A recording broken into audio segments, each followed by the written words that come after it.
Yep. Good morning. We're at the Veterans Memorial Library Center. We are interviewing John St. Denis. He is a Navy veteran.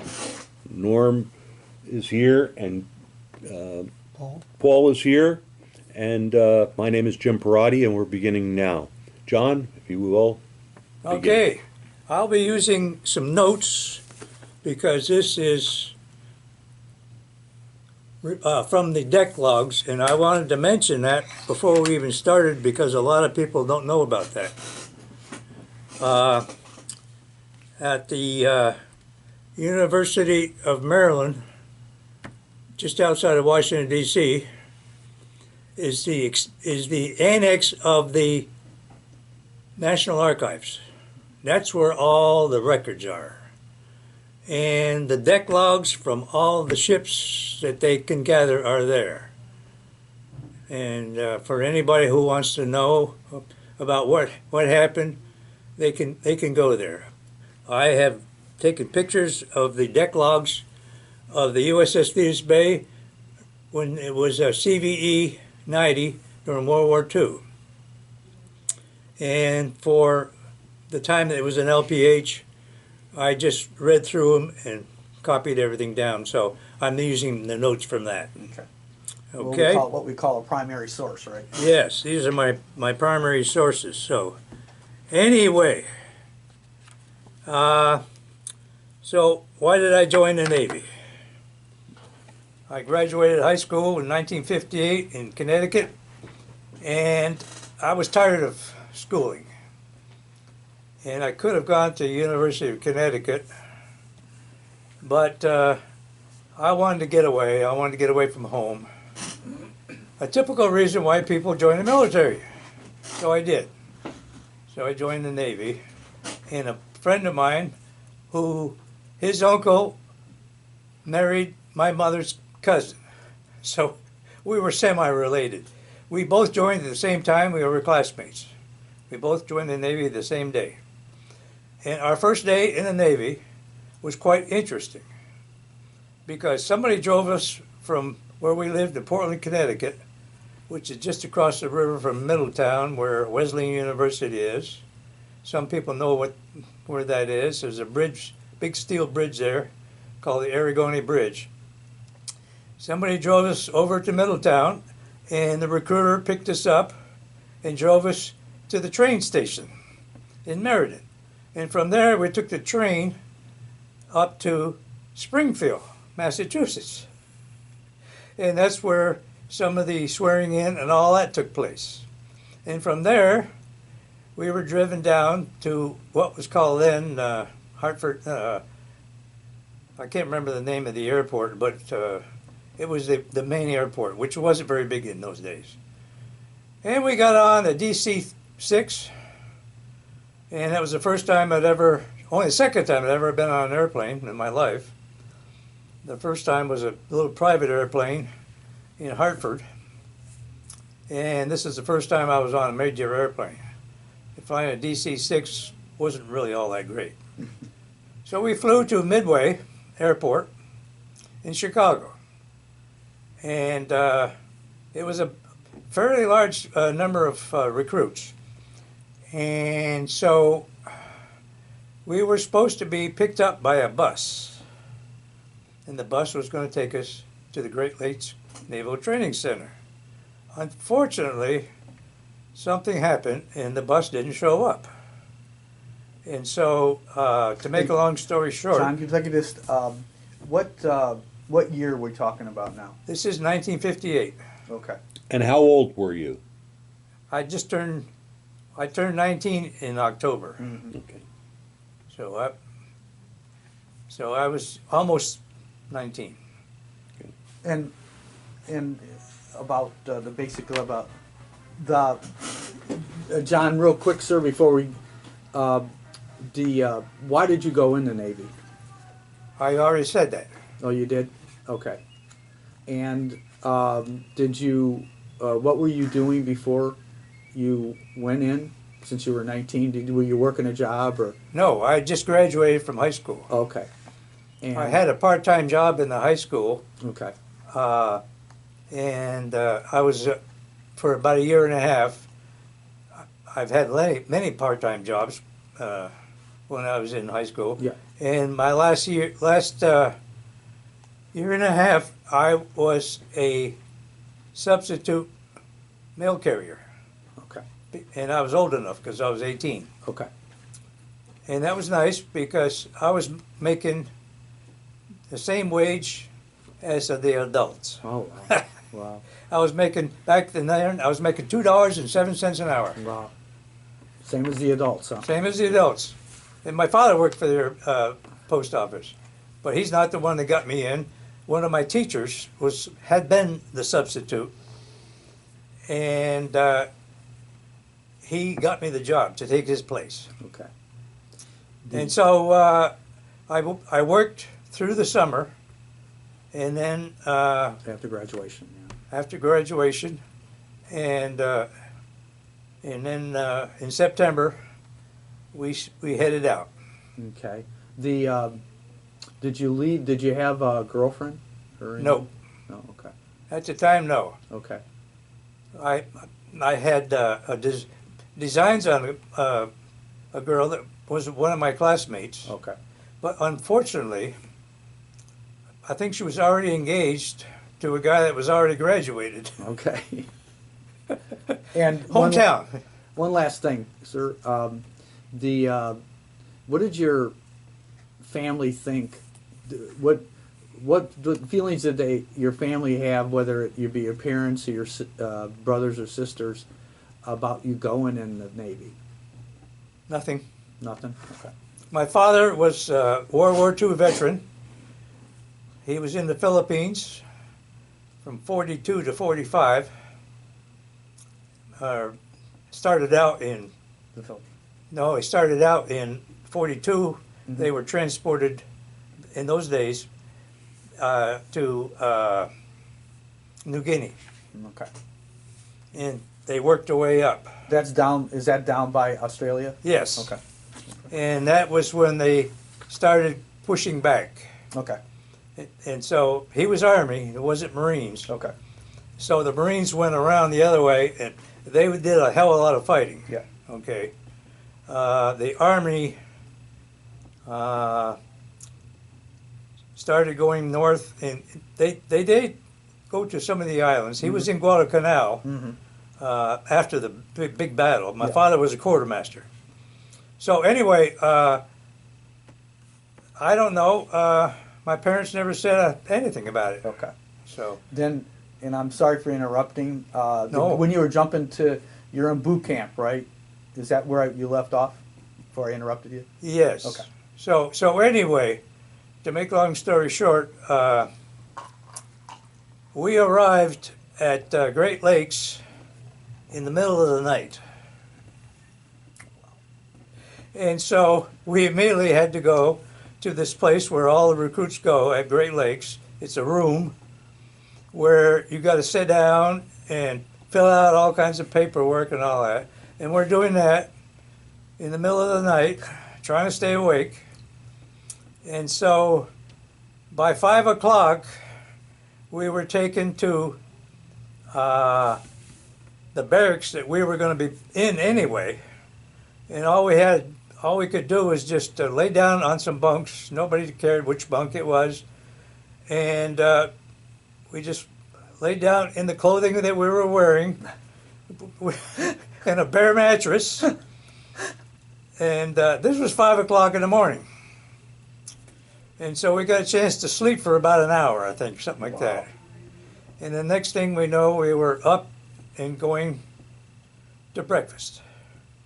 And that was an amazing thing to me, because I had never seen that much food for breakfast in my life.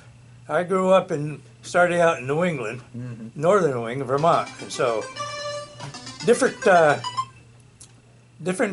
things going on, you know. And so it's the first time I'd ever seen potatoes for breakfast. Really? And so anyway, and then we went through, started our training. I was put in a company that was Sorry about that. In the barracks that we were in, if anybody's familiar with Great Lakes, the old section, there was a parade field on the main part of it, and the swimming pool was right next to it, and my still there probably, and my barracks was right there, so it was very convenient. So anyway, not a lot to say other than the fact that I was made assistant company commander. Okay, the guy that was made company commander, he was had some ROTC training. A little short guy, and he got to wear the sword, and the actual training petty officer, company commander, he picked me, I think, because I seemed to have a military bearing, and I tried to do that anywhere.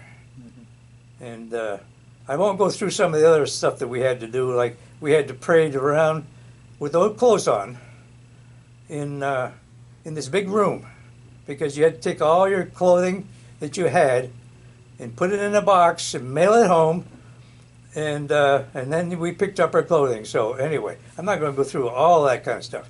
But since I was an assistant company commander, they have a week of service week.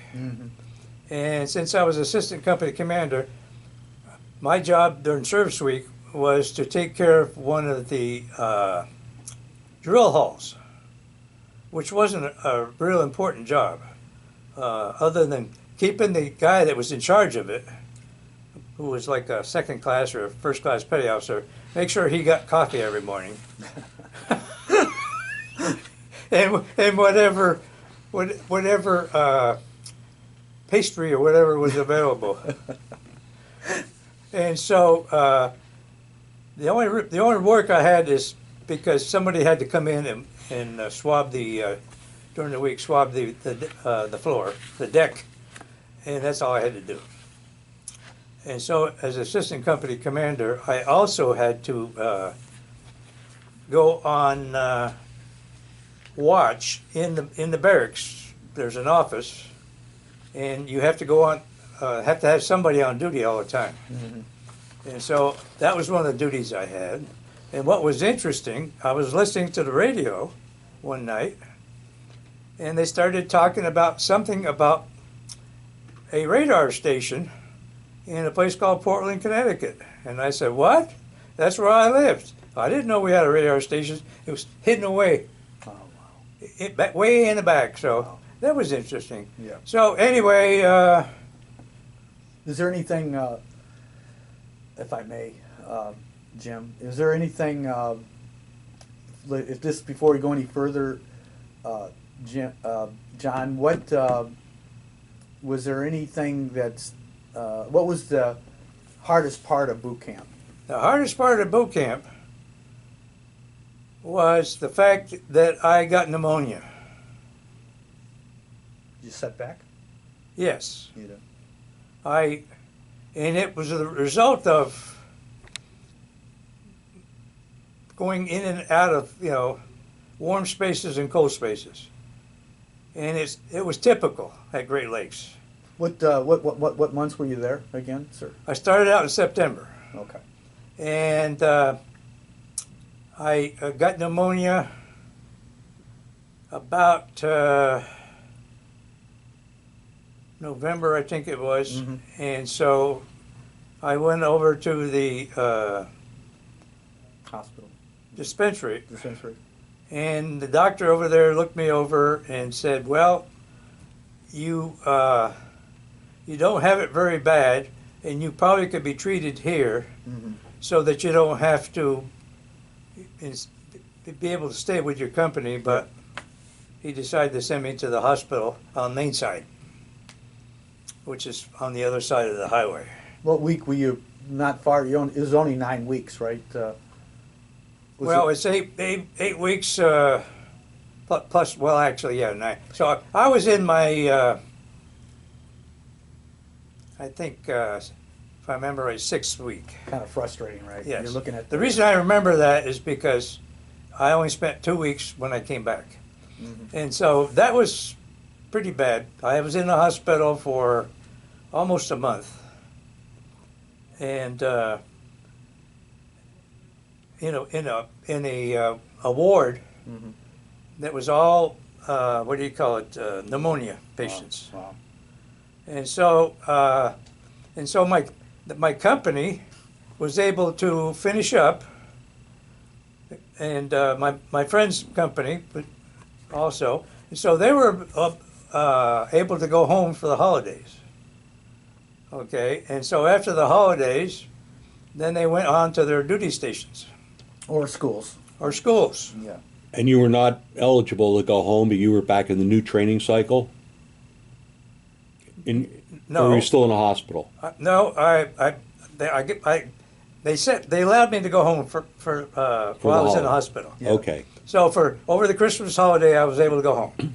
I had that same situation in boot camp, the upper respiratory infection. Yeah. And when I went to the dispensary, Yeah. they were going to keep me, and my DI came down and he yanked me back to the platoon, and that's how I was able to stay with ours. Yeah. In the Navy training cycle, is there negative connotations when you get transferred back or let back to a different training cycle?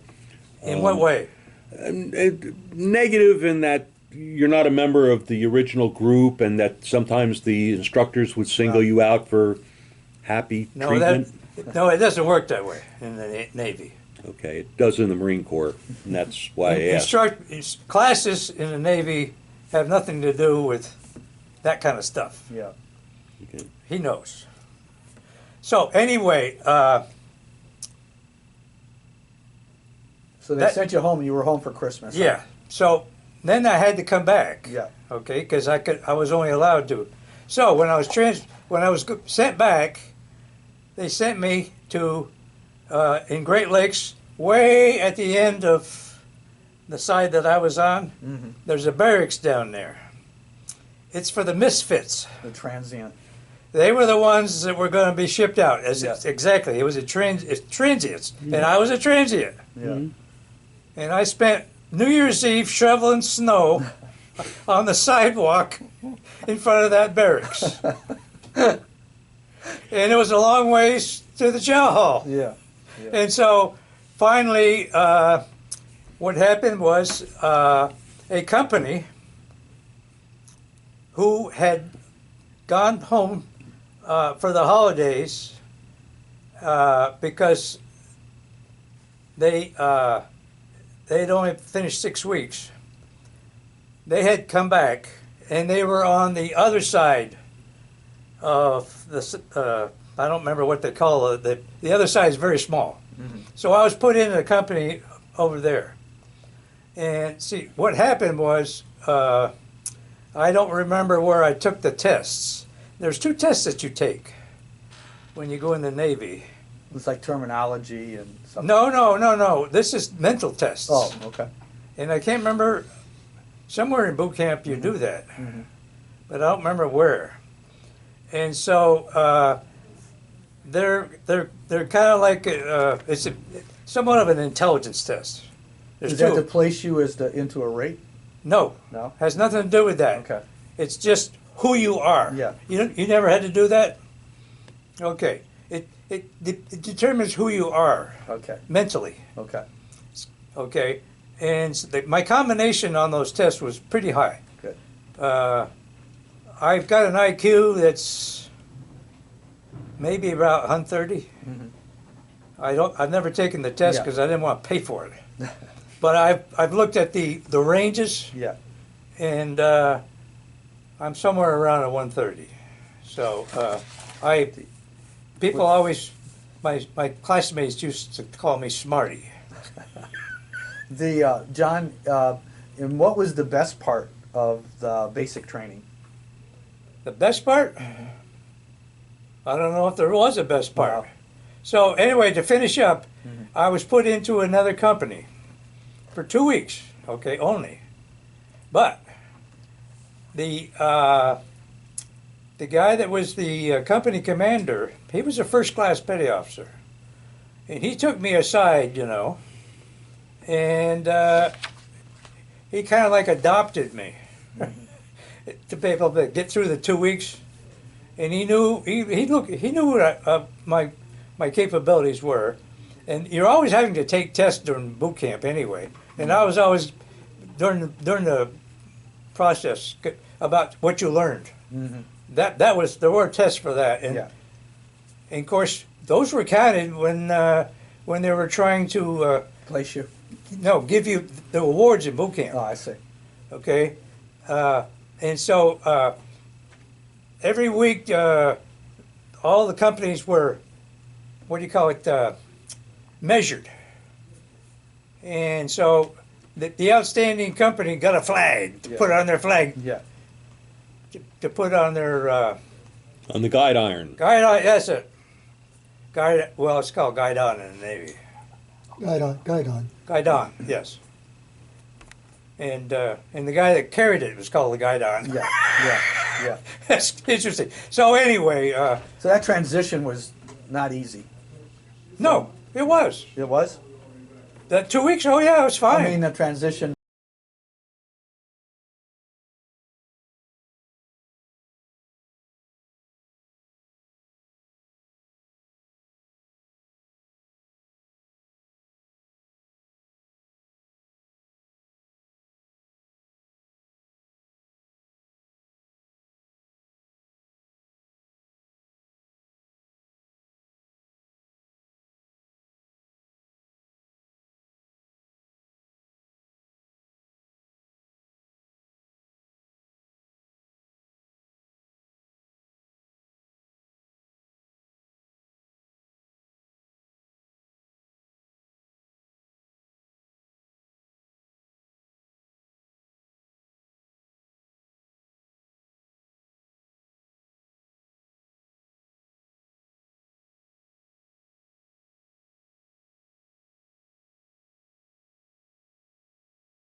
Technician, they said, well, how about if you want to be a communications technician? And they suckered me right in. Yeah. And when I got my orders, I didn't go to school to be a electronic technician to work in the security. But I ended up going to the school because the code copiers were in demand. Mm-hmm. So anyway, I ended up down there, and that was in Imperial Beach, California. Oh, yeah. At the base of now I can't remember the name of the island. Oh, Coronado? Coronado Island, Yeah, yes. And so we're right on the beach. Yeah, beautiful. Beautiful Yeah. place. So I had wanted to be to go to NAVCAD. Mm-hmm. That's what they call the program for enlisted men that transfer into aviation. Mm-hmm. And nothing happened, and I didn't realize why, and I found out later. So anyway, I applied for NAVCAD after I got down there. And one of the things I had to do was take a flight test. I mean, not a flight test, health test. Okay, and so there's a place called Ring Field down there. It's right on the border, and that's where the helicopter training took place. Right on the border with Mexico? Yeah, right on the border. San Ysidro? No, well, it's the border. I think the border comes up a little Yeah, bit. that's where you were at. Yeah, because to walk to San Ysidro along the highway it's not you can't walk there. Mm-hmm. But where the border was, where we were, out by the ocean, it was closer. So anyway, I had to walk all the way over there, and they tested me for vision, hearing, the whole flight physical. That's the word I was trying to think of. Just like what the pilots have to do.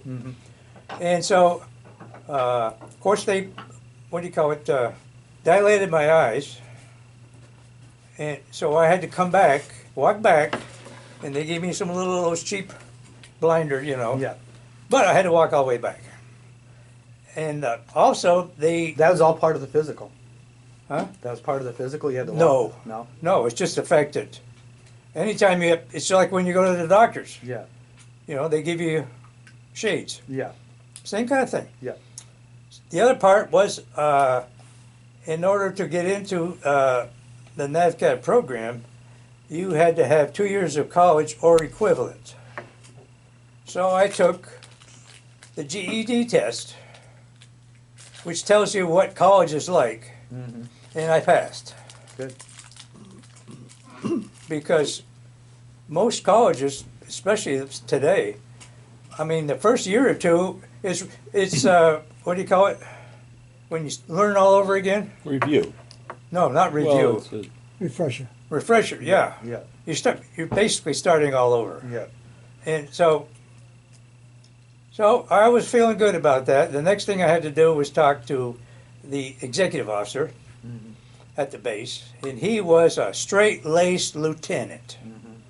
And it was very obvious to me that there was a difference between an officer and an enlisted man. He was the old Navy. And so anyway, to make a long story short, he didn't approve me because he didn't think I was going to be able to work with the enlisted men. And for the same reason, I applied to, I wanted to apply to the Naval Academy, but I made a stupid mistake of getting this tattoo. And that disqualified you. That's right. And it had impact on me for quite a while, but I got this on State Street in Chicago, the famous State Street. So anyway, and I bypassed a lot of stuff because I could just talk all day about this stuff. So anyway, in the end, to be a code copier, it had nothing to do with intelligence. Yep. It had to do with your brain makeup, and you have to have a lot of manual dexterity, okay, because you're copying and moving around, and you got to stay relaxed all the time. And I was always trying to make sure I didn't make a mistake, and I just ended up not being able to pass. Unfortunately, that was bad because I was going to go to the language school in Monterey, because I took the test, which was, I think, Esperanza. That kind of tells, supposedly, that never panned out as an actual language to be used. Yeah. So anyway, I remember the guy that was the head of the school where I was. There was two parts of it. There was the unsecure part and the secure part. And the secure part was where you were inside of a 10-foot high chain link fence. That's because the typewriters in there had 30 keys instead of 26, because there's 30 characters in the Russian language. And that's how we found out. Wow. Wow. So anyway, I was destined to go to the fleet. So that's how I ended. Were you going to start over, John? No. Were you going to be a boatswain's mate? Well, you got to wait. Okay. No. I had to go to Long Beach. Okay, yes. I had no rating. No rating. No rating at all. I was still. Undesignated. I was seaman, I think, by that time. Yes, I was a seaman. I went aboard ship as a seaman. And it was probably 1959, right? 1959. Okay. Yep. Because I had completed the requirements for that. So I went to Long Beach. And in Long Beach, they have a place there Long Beach Naval Station, where it's like a transient barracks, Yeah. huge, multiple buildings. And a lot of them was where guys were that were going to be sent aboard a ship. And one of the advantages that I had was I made friends with these three guys who went to radar Class A school, which happened to be on Treasure Island, up in Treasure Island up in Frisco. Around Frisco, yes. Yeah. And so, and part of the reason why was because the OI division, the radarmen, they were short-handed already coming back.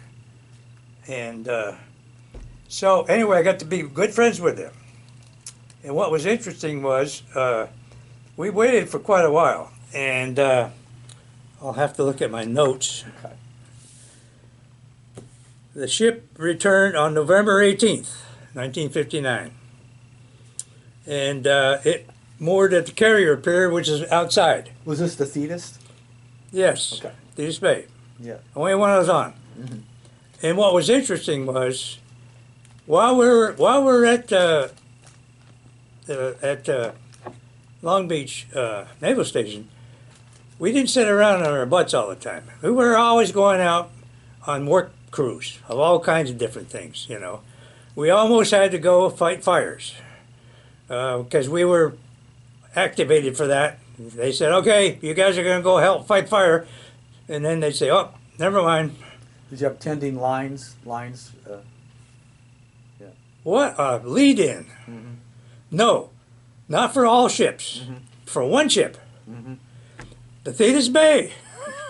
And so the day the Thetis Bay was coming in, we were assigned to the crew that was going to do the line tending.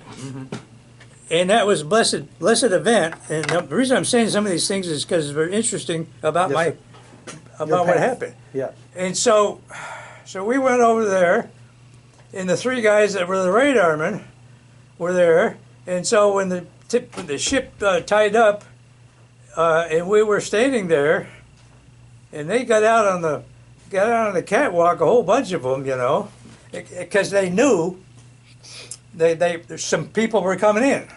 And so they're down there and they're looking, you know, and they spotted these guys, you know. And they said, and my friend said, hey, this guy, he wants to be a radarman. Strike. And then a strike. I got. Yeah, great. And so I spent one day working as a bosun's mate recruit. That was good. That was Yes. good one day. One day. And I don't remember what I did. Uh-huh. And so a day later, I was up in CIC as part of OI division. Right. And I stayed there for the rest of my career. And you had you went through the background check and all that, you know. Well, for security? Yeah. Didn't need to. Oh, didn't need to? I had top secret Oh, did you? clearance Mm-hmm. already. Oh, wow. Top secret, I don't know if it was crypto or not, but I had top secret clearance for the job I had. Later in life, I had a top secret crypto Wow. Wow. with a SAP. Wow. You can't get any higher than that. No. That's where you can tell a general, if he asked you a question, or an admiral asked you a question about something you were working on, you could say, I'm sorry, sir, you're not allowed to know that. Yeah. So Oh, wow. that was when I went to work for IBM. Yeah. But anyway, Just go to ahead. go back for a moment, you mentioned about the possibility of going on firefighting duty with the Navy. I was in the Marines in California, and we got to activate to one of those fires. And I just wanted to make the point that the California Forestry Department uses the military to supplement labor when they have those intense brush fires. We just had that situation recently out in LA where the whole sections of the mountains had burned down and the Oh, yeah. houses and all. And I just wanted to make the point that it's a very serious issue Oh, yeah. and that they do rely on the military for help when Well, they need California's always having fires, it. True. you know, especially north of where we were. Northern California is dry as can be. Yeah. I was there years later. So anyway, Right.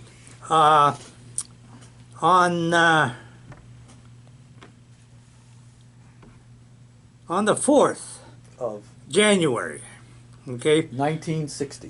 1960. Okay, we didn't do anything particular until that time. And I just started some of my training, you know. And I don't remember if there's anybody, but most of the time, those three guys that we got from A school, I don't think we had very many after that. Okay, so I spent 46 months working in that one room. Basically OJT. For me, it was OJT. Part of the way. Yeah. Later on, I don't remember exactly when it was, because I didn't make a note of that for some reason, because the ship wasn't moving. But they did send me up to Treasure Island for an abbreviated school. Okay, part of the A school, but not all of it. And I got in trouble up there because the instructor didn't like the way I was dressed. He was a second-class petty officer, and I was wearing boots. And he made fun of me. Oh, those are cute little boots you're wearing. So anyway, So January 60. Yeah. so on the 4th of January, I took my first trip at sea. Underway. And we did a whole lot of that along about that time. We were constantly going underway, and we actually went out to San Clemente Island, and so we went by Catalina, and I keep forgetting the name of the city, but you could using the binoculars, you could see what was going on in the big city out there, where all the casinos and all that kind of stuff are. So anyway, what would happen when the first time you're ever on a ship? You get seasick. I didn't get seasick very much because the guys helped me. So I ended up having to lay down for a while. But we were going to be out there. We didn't come back until 4 days later. And by then, I was okay. So we spent most of that time. You got your sea legs. I got my sea legs. So we spent most of our time doing that kind of stuff for the rest of the summer or February. We were constantly going out and exercising and having the Marines come aboard from Camp Pendleton and the Marine helicopters. And so we spent the rest of the summer doing that until June. Okay, and on June 4th, we headed to Portland, Oregon. They have what they call the Rose Festival up there. It's very famous, and they still have it. And it was tradition to invite ships. They invited a ship from the United States, from Canada, and other countries. And so when we were there, we took this big ship all the way up into downtown Portland, believe it or not. And we just barely, there's a bridge there. You go up the Columbia River. Is it Columbia? Yes. And then just before you get to Portland, there's a river called the Willamette that goes right through downtown. And we went right in there. Tight fit. Tight fit. Well, actually, it wasn't the tight. Okay. There's a bridge that goes up, and we cleared it by about that much. They had to actually find that out ahead of time. So anyway, we stayed there for, let me see, we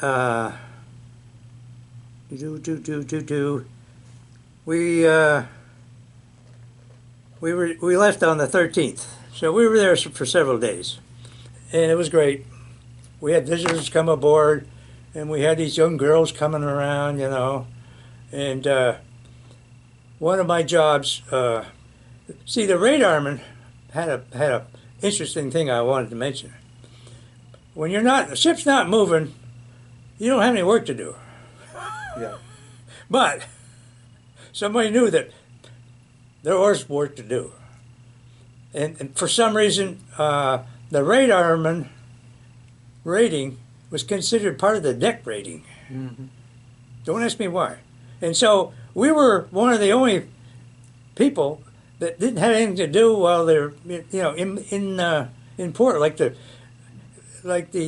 what do you call it, storekeepers and Yeah. stuff. They didn't have much to do, Yeah. but we had to do that kind of work. So Yeah. my job was to run the elevator up and down, so the visitors would come aboard, and I'd load them on the elevator, and when I got a load on the elevator, I took it up, and so that was fun to do for a few days. Yeah. Got tiring after a while. Yeah. But I got to talk to a lot of young girls. They wanted to know when I was going to have leave. They didn't know it was really called Liberty. Liberty. Yeah. But they were pretty young. Yeah. So anyway, we came back from there, and we went into dry dock, which we did quite often. So we're in dry dock in Long Beach. Long time. No, we were only in dry dock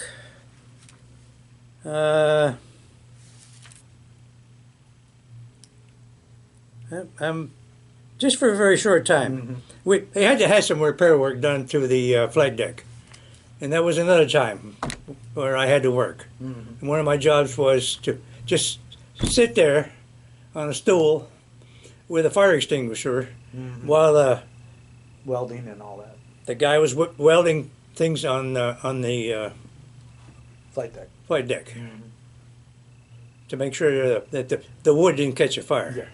There's still wooden flight decks. Yeah. I even had a piece of the wood, and I lost it. I don't know what happened to it. It was a souvenir. Wow. So anyway, that wasn't really that much going on. And then later in October, we started doing some trials, and we ended up going to San Diego for a while. And we ran into the Lexington, the the USS Ticonderoga. We were running into carriers all over the place. And just the other day, I started looking up how long those carriers had been. Most of them were Essex class carriers. There was only 24 of them, but I've seen probably half of them. And that's World War II vintage, right? Yes. Well, some of them were built in '45. Wow.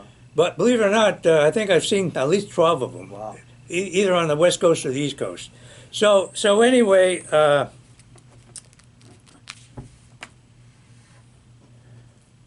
I'm trying to decide where I want to leave off.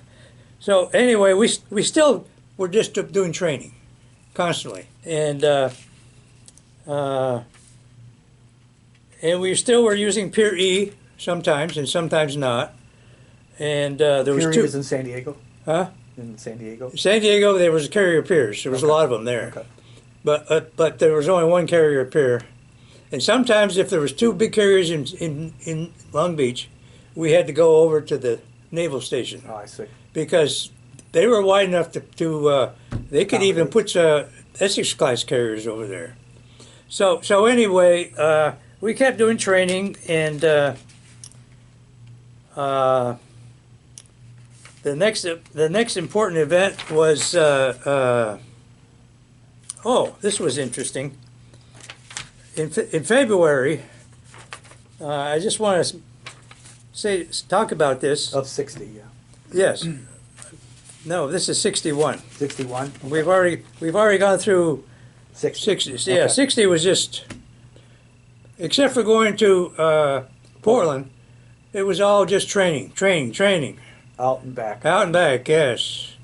In 61, what happened? In 61, in February, we knew we were getting a new, what do you call it? CO? CO. Now, this ship, when I was on it, we had 5 different COs. And the reason was because it was the smallest carrier in the fleet. And the captains, if they wanted to become an admiral, at least the aviation people, if they wanted to become a admiral in the aviation part, they had to take command of an aircraft carrier. Yeah. And also, if they also wanted to go to the Pentagon. Right. So Right. that's the reason. So we had a new captain every year, Wow. and so that's why there was 5 when I was there, because the 5th one was the guy that was already there, and his time was up. Yeah. So have you ever heard of the Yamato, the bombing or the sinking of the Yamato? Well, Yes. okay. You ever heard of a guy named Houck? Hauck. Yes. Okay. The next captain we had was the guy who was in charge of the air group that was bombing the Yamato. And his job was to be up above and directing everything that was going on. Big hero. Big hero. So I didn't know that at the time.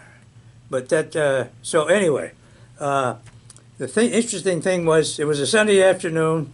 We were sitting at the carrier pier, and several of us were just out on the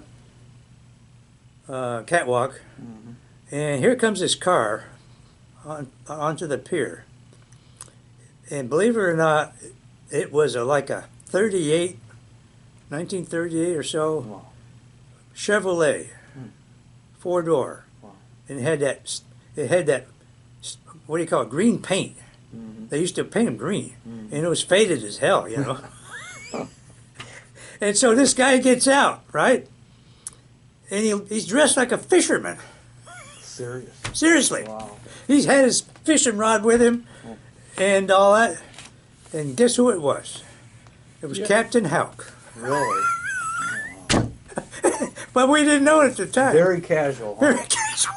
Well, he didn't. You can do anything you want. Yeah. Huh? Pretty much. He could pretty much do a lot and get away with it. He knew that too, yes. Right. So anyway, that was an interesting though. So he took over and You had to change the command and all had to that. change the command. Yeah. Okay. And uh-oh, something's wrong here.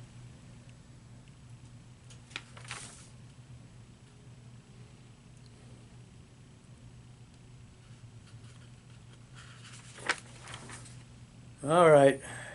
Maybe he took over earlier than that. Okay. Well, that's okay. That's That's it.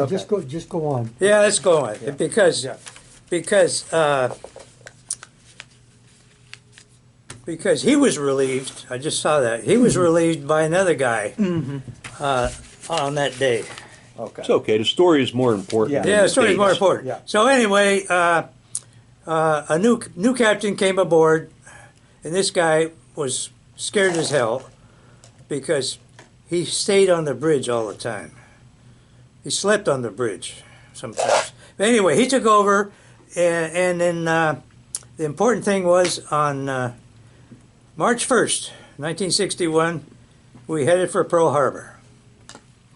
Okay? And 1, 2, 3, 4, 5, 6 days later, we were in Pearl Harbor. And that was pretty amazing to me because we tied up right across from the Arizona. Wow. It was on the land side, and it was one of these piers that was horizontal, and so you could see the Arizona, and that was amazing to see it there. And back then they still had the turret. In fact, I think the turret's still there, but the turret was sticking out, and of the second turret on the Arizona in the front. And so the next morning I got up because I wanted to go out and take a look at it. I always like to get up in the morning and go outside. And so I went out there, and after chow, at 8 o'clock, here comes a motor whaleboat out with 3 guys on it to raise the flag. because they had a flagpole on it, and that was. That's awesome. I mean, I got chills watching Yeah, that. yeah. I get chills talking about it. Yeah. And I stood there and saluted. Yeah. And I was one of the few people that was doing it. I was there. So anyway, that was really great. When you came into Pearl Harbor, you rendered honors and all that, right? No, No. no. Okay. They don't do that there. Okay. They didn't do it for us. Okay.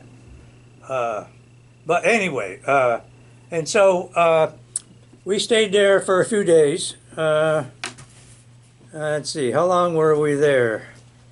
Oh, we only stayed there for 3 days.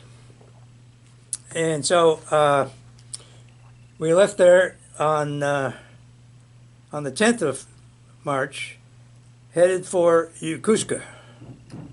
Yep. Okay. That's a long. Well, no. It's yeah. Oh yeah, that takes a while to get there. Plus you lose a day when you're going there. Yeah. It's hard for people to understand what the international date line is. In fact, the log says 14th, and then it says 16th. And did you participate in the activities, the crossing the date Yep. line? No, there's no such thing as that. They don't- You're talking about the equator. Oh, the equator. I'm sorry. Yeah. I'm sorry. I stand corrected. Yeah, that's all right. So anyway, it took us. Now, one problem we had was we hit the tail end of a typhoon, and so it was a rough ride all the way over there. And I spent a lot of time on the bridge as a radarman, and I'm one of the, what do you call it? Watch standards. No, one of the low guy. I was one of the low man on the totem pole Yeah. type guy. Yeah, Subordinate or subordinate. Actually, by then I'd already become a third class. third class. But sometimes I had to stand watch up Yeah. there because Use operations and that's. yeah, that's what well, you we do. didn't have any seamen at the time Yeah. or whatever. But Yeah. I spent a lot of time on the bridge, so I got to see what was going on Yeah. up there. So How long did it take you to get from Hawaii to Yokosuka? I had to go and count the days. Usually I put it. Let me see. 1, 2, 3, 4, 5, 6, 7, 8, 9, 10. 10 days. 10 days. I had that in my head. I should have remembered. So anyway, and we were going to stay there. We weren't meant to leave right away, and because the next place we were going to be going to was Okinawa, and so a lot of us had the opportunity to get off on Liberty, and we made the most of it. And in Yokosuka, there's a military compound, I guess you want to call it, that the U.S. government owns or runs or whatever. But all military people are the only ones that can go there. Yeah. You're aware of that? Yeah. Kind of like a USO. Yes. Yeah. I've been there. You've been to the same one, okay. Yeah. And so I drank a lot of, what the hell's the beer? I can't remember the name of the beer that's so hot. Rice-based? Huh? Rice-based? No, the beer, the brand. If I heard the name, it would come Okay, back to me. no, I don't like sake. No. Never no, did. No. So I drank a lot of beer, more than I should have. Most of us did. Yeah. Asahi is the name of the beer, right? That's Asahi. that's the name for beer, Asahi, or is that the brand? I can't remember. But anyway, we came back and half crocked, and we went up to CIC, and then everybody said that was there. They said, "You better go get in your bunk." Why? Because we're leaving in the morning. And say, this is a standard thing that happened the rest of the summer of 1961. There was always something going on pre-Vietnam in Laos and Cambodia. And the Navy had to scramble. So we had to scramble. So we left the very next day and headed for Buckner Bay. Actually, we actually Okinawa. didn't go to Buckner Bay first. We went to Naha, and we stopped in Naha. Where's Naha? Where is that? It's on It's the capital of Okinawa. Okinawa. Oh, okay. It's a big It's the city, industrial center. and it's around the other side. Buckner Bay is on the west side. Oh, okay. And Buckner Bay is where the naval depot is. Mm-hmm. Okay, and so we had to go to Naha first to get supplies, Mm-hmm. and then we had to come back and around and go into Buckner Bay. Yes, sir. And Buckner Bay is a narrow opening, and that's where you pick up your live ammo. Because we didn't travel with live ammo. Mm-hmm. And then from there, we headed out. And a friend of mine who was one of the radarmen that was trained, he and I became one of two teams that did the navigating where it needed somebody to be watching very carefully. So you do the fixes. Fixes. Yeah. Exactly. The what do you call it? The Quartermaster. quartermasters had the site, Mm-hmm. and it was theirs. Mm-hmm. And we had this first class quartermaster who was I'm not going to say what, but he didn't like us. We didn't know what we were doing. So anyway, but every time we went in and out of port anywhere, we had to do that. Okay, Mm-hmm. and so this was a narrow opening, Mm-hmm. and it turned out I was looking. We left at about 10:30 at night, and the visibility was zero.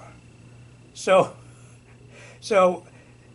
my buddy and I, we were the ones that took us out because the quartermaster couldn't see, but we got us out, and so I always felt like that was my crowning glory of my time in the Navy, because we needed to be out of there in a hurry. And you had to, at night, and it's difficult. Was it sea and anchor detail? It was very, very difficult. Oh yeah, but this was just going through that pass. Yeah. And so it was easy because even though it was narrow, I mean, all you do is you get together and you look at the chart, or you look at and you And pick out. and where things are supposed to be. Well, you pick out spots. Yeah. 3 spots. Yeah. Everybody does it the same way. Quartermasters, you always pick out 3 spots in a triangular fashion. Triangulation. And you go for all we went was by the coastline. So we picked out 3 prominent coastline things, and out we went, very slowly. And the next thing, we ended up in Subic Bay. Wow. And that took, let's see, I'm trying to remember.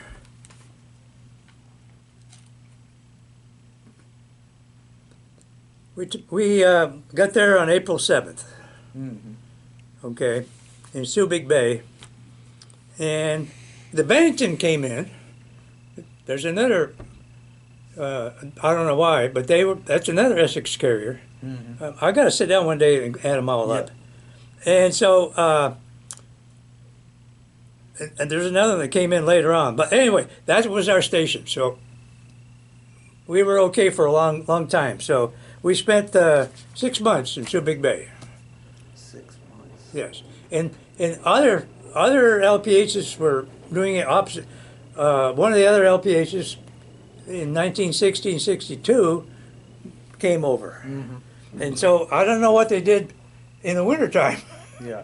But anyway, so we stayed there the whole summer, okay? And the highlight was we made 2 trips to Hong Kong. Mm-hmm. Okay. Very interesting. And we were designated Amphibious Task Force 77.6. 7th Fleet, 7 for amphibious. And so we had a PA with us to carry the Marines that weren't on board the ship, and we had a LSD with us. And so the whole 3 ships went to Hong Kong, and then when we came back, we basically didn't do a whole lot other than when we got mobilized. And once we went on a exercise down near Borneo, and we were hoping that we were going to make it, we came within a few hundred miles of the equator, and it's hot down there. Oh wow, wow. South of Borneo is just where the equator is. So, but we did an exercise with the Australian Navy, Oh wow. and I ran into Australian sailors in Hong Kong, and the Australians are known for their beer. I don't know if the British Navy is like that, but the Australian Navy, they of course, you know the expression, they get pissed, which means they're drunk as hell. So anyway, we made 2 trips to Hong Kong. We also made a trip to Taiwan, and I don't remember what it was for. I didn't make any notes about it. Keelong. We didn't go. Well, I don't. We went over there either. I don't know why we were there. We stayed on the east side. Yeah. And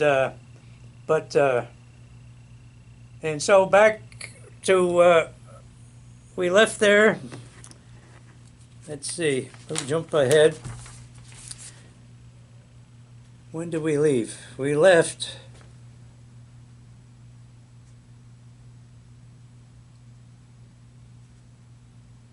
And now I'm looking for it. Oh, here we go. We left on September 29th. Now we're in 61 still. Yeah. So it's still, yeah, 61. So that was about 6 months. Mhm. It wasn't long after we made our second trip to Hong Kong. And that was nice. Were you there many days? About 5 or 6 days. 6 days. And so that was great duty.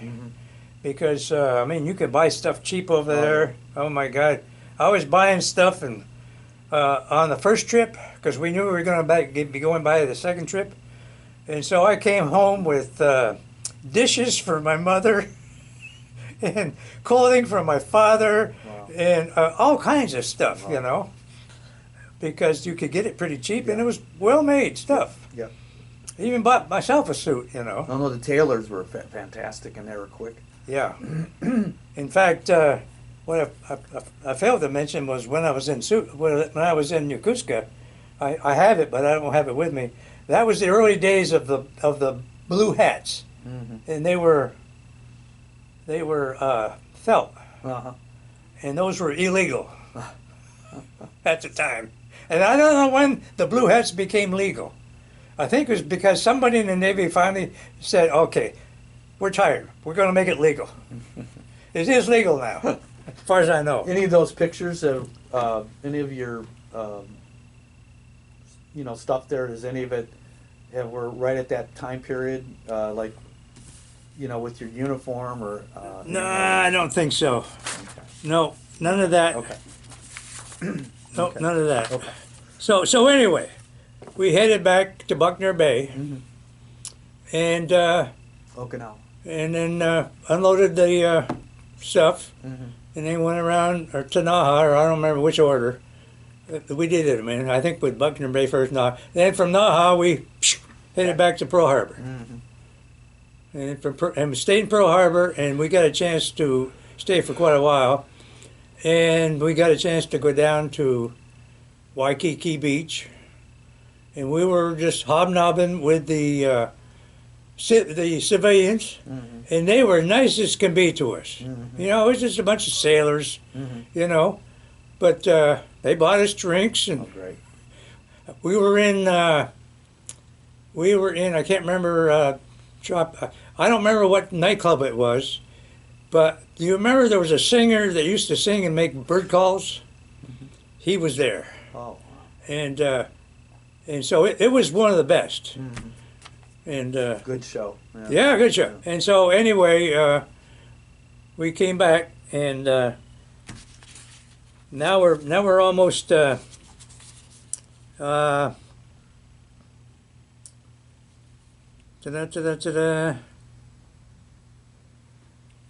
okay, so we were 16th to the oh, wait a minute, that's only one day? Maybe we must have done that other thing on the first day. Yeah. Could have been the first trip. Yeah. because we only stayed one day. Or 2 days, actually. We stayed 2 days in and then head back to Long Beach. And we got back to Long Beach on the 24th of October. And we already knew that we were going to be transferred. Yeah. And so a lot of the guys had already left the ship because, especially the senior petty officers, because the Pacific Fleet didn't want to lose those guys. Yeah. Because when we went to the Atlantic side, we became part of the amphibious division. Another group. Another group. Talk about politics Yeah. in the military. Yeah. And so a bunch of guys were transferred off. And they were going to be, when they were going to be let go, finish Discharge. Reassigned? Discharge. no, just they got through. We had some guys on there that when I went aboard, they had been on there since it was commissioned Wow. Wow. Wow. in 56. Wow. And so they did their 4 years. So in 1960, they were leaving. Yeah. A lot of them. Yeah. When you say leaving, you're talking about their enlistment? Huh? Their enlistment was over? Yeah, Oh, okay. 4 years. So they were aboard for 4 Yeah. years, Yeah. for the first 4 years. So anyway, We're at still in late '61, right? yeah. So anyway, we knew we were going to be transferred. Okay, and I was going to be, or these guys were going to be transferred, but they wanted to transfer me too, because I still had time to go, and I was going to go to the Midway, and I'd already been aboard the Midway because I was there in Long Beach, and the CIC at Midway, on the Midway was it was huge room, you know, and a lot of and I was going to become a first class in no time, you know, or second class, I think, in no time, and I didn't feel like I was. You didn't want to go from a town to a big city. Yeah, I probably would have been not as qualified as other Yeah. people my rating. Oh yeah. So I said, what have I got to do? They said, well, if you want to extend for a year, you can. I said, okay, I'm going to do it. So I extended for a year. That's my 5 years. And so when we got back, we stayed for a short time. And then on Dessous, we also loaded, when we got ready to leave, they loaded 2 F-9F Grumman fighter jets. That was at that time, that was the only Grumman fighter jet. That was they only produced one more, the F-10. And I had some other equipment on the deck. And They actually put fighter jets on the Thetis. no, we were just carrying it. Oh, you're carrying it. We were transporting it. Yeah, they put it on with a crane. Okay. Okay. Yeah, and so we left. We left on the 22nd of November, and we arrived on the 1st of December. So it took a while to get down there. 1, 2, 3, 4, 5, 6, 7, 8. We got to Rodman. That's the naval station on the Pacific by side. the canal. By the canal. Yeah. Yeah. Rodman Naval Station. Right. And Not far from Panama City. right. City. One of the things I never mentioned that I was going to, I left out, I should mention. When you become a petty officer, that's good and bad because you got status and all that, okay? But when you become a petty officer, especially if you're a radarman, and in deck team, you get extra duties. You have to be the petty officer of the watch in port. And you're on the quarterdeck. And for the people that are watching this, the quarterdeck is the thing that's at the end of the gangway when you go aboard. And I researched the name, and it comes from the old sailing ships. quarterdeck on the old sailing ships wasn't exactly the same thing, but it was passed along. Mm-hmm. And so when you come up the gangway, which by the way is another thing, the what do you call it? Gangway, right? Yeah. That comes from the Navy, Yeah. because these guys, sailors, saying, "I'm gonna get out of here." It's fun to do that, you know, to learn these. Yeah. So anyway, Traditions, yeah. so while I was in the Philippines, Mm-hmm. okay, I had just become a third class Mhm. petty officer. So one of my duties was to be shore patrol. Mm-hmm. And when you were on shore patrol in the Philippines, in Olongapo, which was the town next to, Longapo City. yes, and so they paired you up with one of the guys that, in all these countries over there, they have national police. And these guys are dressed in combat gear and combat boots, and they got an M1 slung over their shoulder. And guess what you got? A little baton, a nightstick. The only thing a nightstick is good for is to hit somebody in the shins that's drunk and get them under control, Yeah. which I had to do. Yeah. But anyway, same thing happened when we went to Radarman. I had to go on shore patrol duty into Panama City. Mm-hmm. Panama City at that time was rough, Wild. wild. Yeah. And those guys, I remember going into the place where they drink their coffee, the police station, you know. I mean, they drink coffee that was, oh my gosh, I couldn't stand it. Espresso. No, it wasn't espresso. No. No cream in that No. coffee. No. Those guys wouldn't drink espresso. They I think just coffee. Yeah. It was just syrup. Oh my gosh. So I had to do that too. Yeah. So that's the end of that story. So anyway, we started into We in the 62 yet? no, not yet. There you go.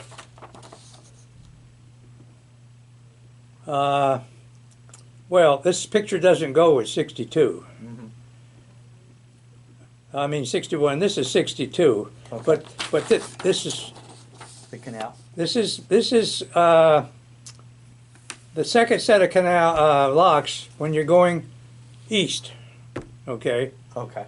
Miraflores is the first one, and the second one is starts with a P, and I keep forgetting it. Son of a gun. And the last one is Gatun, Lake Gatun. Gatun locks. Yes. Now the reason I know that this is going east Mm-hmm. is because there's nothing on the flight deck, Oh, okay. and the helicopters that we were carrying. This was back in '63. Mhm.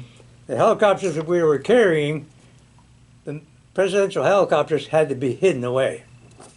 So I know this is that trip, Yeah. because on the other trip we had the airplanes on there. Okay. But this shows you how tight it was. Yeah. Yeah. Oh, yeah. Yeah. I was there about a month ago. Yeah. Wow. But you know, the battleships were even tighter. Wow. And of course, all the ships after the Panama Canal was built, they had to be able to go through Mhm. at the time. They've made a set of locks now that are bigger. Yes, that's happened recently. But back in those days, when they were building the carriers, back the Essex class carriers, and well, even the Midway class, or the 3 Midway Yeah. carriers class, they had to be able to go through too, and they did. All right, so we arrived at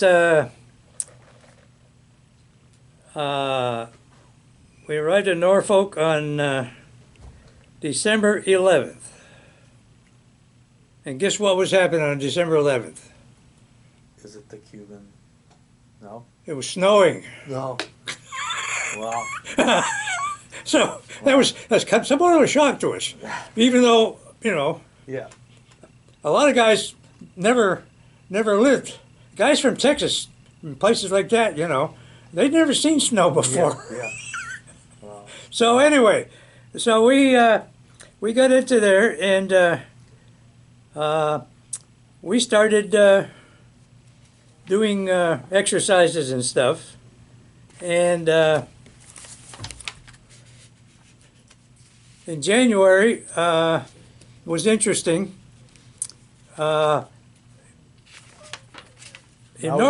we go into 60. We're almost into 62, At the end of 62? beginning of 62, 62, okay. because we just finished 61. Okay. Okay, in Norfolk, there's a huge carrier pier that stands out all by itself. It's not even part of the naval station, Naval Air Station. Yeah. In fact, they used to have a road that went out there.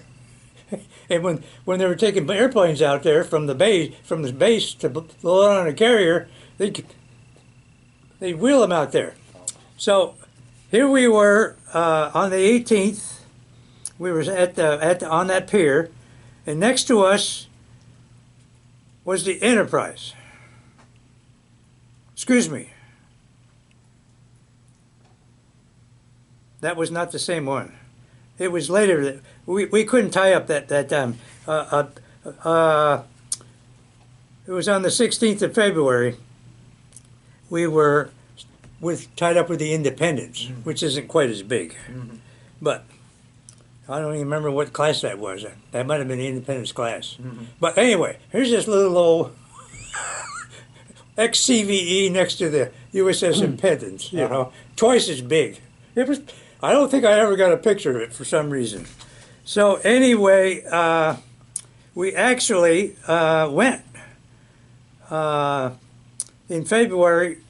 We went and we got a new commanding officer, and we went on a exercise down in the Caribbean. I don't even remember what we were doing, but we had an exercise down there, and it was an amphibious exercise because we went all the way to Vieques. To Viego? Vieques Island. Oh, that's off of Puerto Rico? Vieques Island is east of Puerto Rico. Okay. I spent 6 months on it. And it's the military owned it, I think, or whatever. Anyway, its whole purpose was it was for bombing. Yeah. Okay, and so we did do an exercise all the way down there. I vaguely remember that. I keep having to look at that. And so we went down there. What you do is you go down, you go in between Puerto Rico and Hispaniola, okay? And then you turn left and you go over to Vieques. You don't go straight over there. And so we did that exercise and then we came back, okay?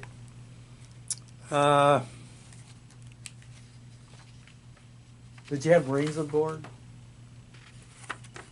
Yes. Did you? Oh, yes. Did you do any practice landings or anything? Yes.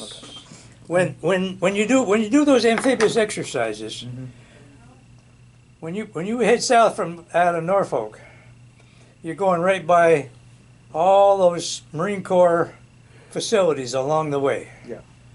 In North Carolina and South Carolina. Yep. And I used to know all the names by heart. But actually, I'm trying to name it, New River, North Carolina, is the headquarters for the Marine helicopter squadrons. I think it still is. Yes. They have Cherry Point, they have New River, they have Paris Island. Oh yeah, but There is a string going down. I know, Paris Island, I'm talking about specific purpose. Yes. Yeah. Yes. Cherry So, Point. but anyway, yeah, we'd pick up the men and the helicopters and take them with us for the exercises. And yes, they did all you would think of, just practicing. On the East Coast, it was different than the West Coast. On the West Coast, we didn't do much of anything. On the East Coast, we were never in port. Morehead City. Morehead City, I remember that well. See, I never got to go in. You did. Wow. That's where we loaded the Marines from, That's right. Morehead City. And that'd be North Carolina. Right. They came out from Morehead City. Yes. Uh-huh. So anyway, where am I? I'm trying to move along. How much time we got? Oh, you got Well, all time you want. Okay.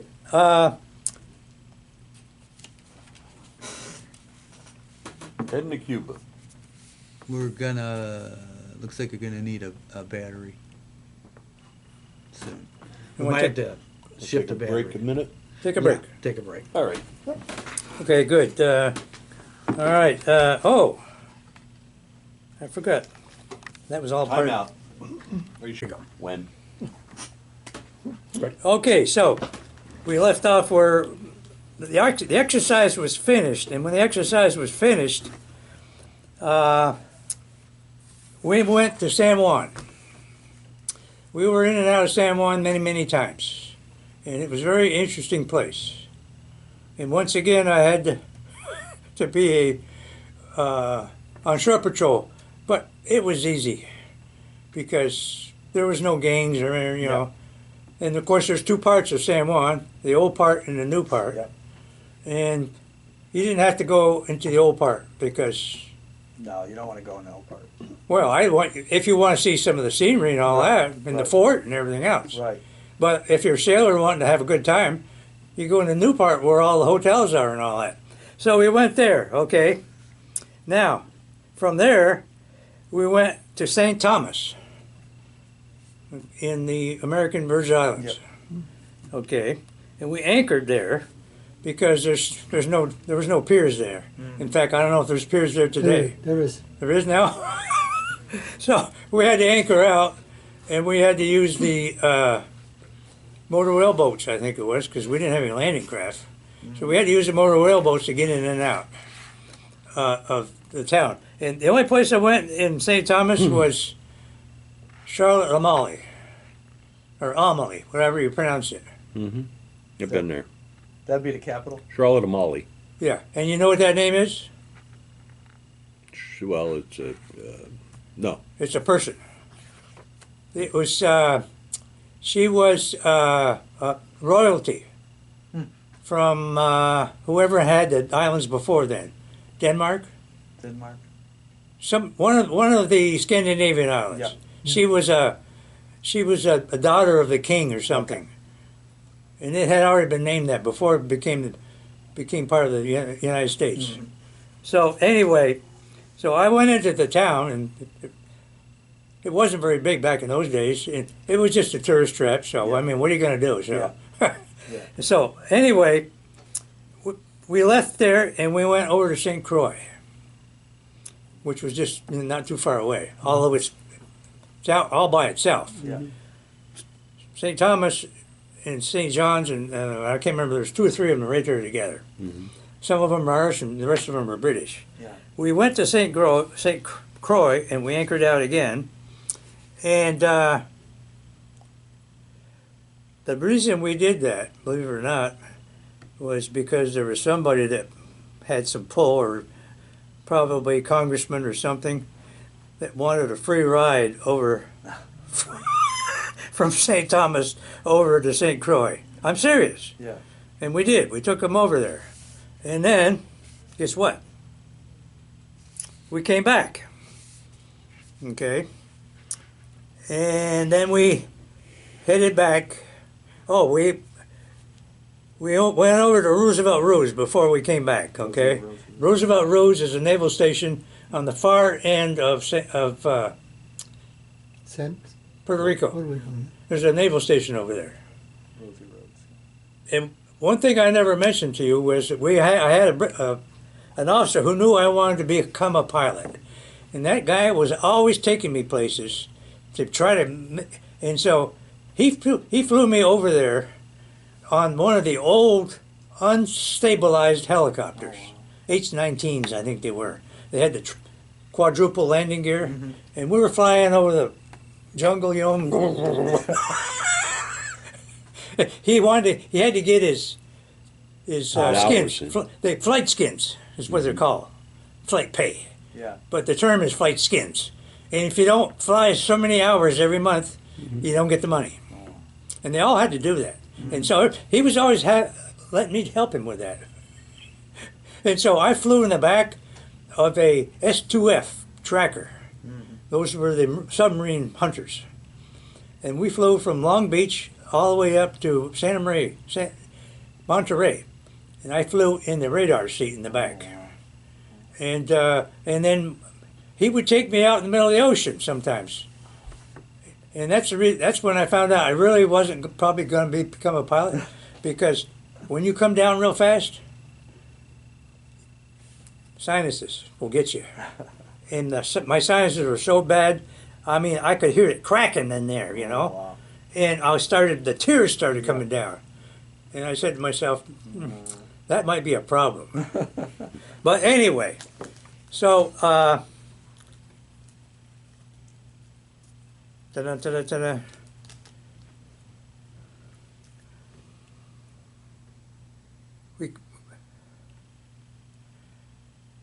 I don't know why, but we came back to Onslow Bay, and is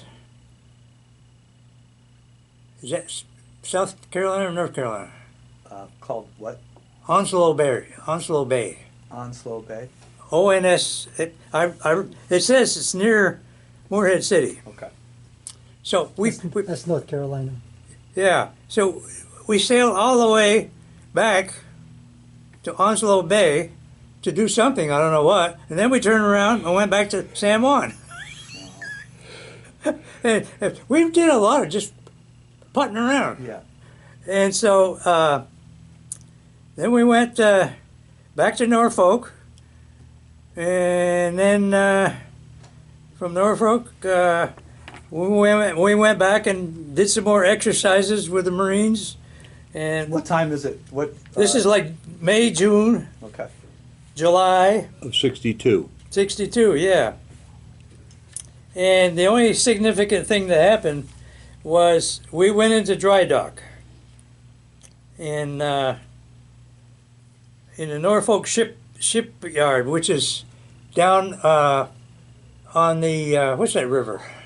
New River? No, it's in Norfolk. There's a river Oh, yeah. that goes south out of there. That's where all the ships tie up. Okay. Uh, I know what you're talking about. yeah. Not the Roanoke. No, but anyway, it doesn't matter. I should have wrote that down. I used to have it all in my head. So anyway, we went into dry dock, okay, and that was another interesting experience. Runs through North. Okay, Elizabeth. Elizabeth River, yes, very good. Yeah. It goes. That's part of the intracoastal waterway. Yeah. I know that part because I was going to do the intracoastal waterway myself. So But- we're June of '62. Okay. Yeah, so anyway, we went into dry dock. Mm-hmm. Okay, and we were in dry dock for quite a while, several weeks, because there was a lot of work that needed to be done. And so an interesting thing, I had another job that I had to do, okay, because when you're in, I became a master at arms. I was second class by that time, you know. And so they usually had 3 people in the Master at Arms force. And at one time it was bosun mates and gunner's mates. Yeah. That was their territory. Yeah. But over time on my ship it changed. So, and Was it a rating at that point? Master at Arms? Yeah. It never was. Not at that point. Okay. Not at that point. It probably became one later. You became one. I don't know when, but You became yes, one, yeah. became one. Yeah. But no, it was just a temporary job. Yeah. But we had some guys that, like we had a first class bosun mate. He was a chief master at arms when we went on board, and oh my God, if you didn't keep your hair short, and he talked through his nose all the time, your hair's getting a little long, isn't it? Everybody on the ship knew him. So anyway, I became a master at arms, and in one of my first duties, I was on duty one night. Sad story. I was on duty one night, and the ship got a call from the police, and there had been a bad crash involving 3 sailors. And 2 were injured, and the 3rd one was dead. Wow. And I knew who he was. Yeah, I don't remember the other 2 that well. They were all from the aviation group, and so I had to go out and go there to identify him specifically because they needed. The other 2 guys were in the emergency room. One guy had a hole in his head, and but this guy, it was sad. I don't want to really repeat everything about it, but it was not a good experience. Yeah. And to this day, I have difficulty with that kind of stuff. Yeah. So it's something, one of those things you never forget about, right? I always tell people, trauma makes you remember. I can remember traumatic experiences when I was 4 years old and younger, because it's in your brain. Yeah. So anyway, we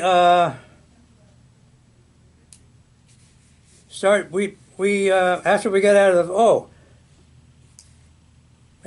out of dry dock, we had to go back to. Every time you go for a long period in dry dock, you have to go through underway training again. Yeah.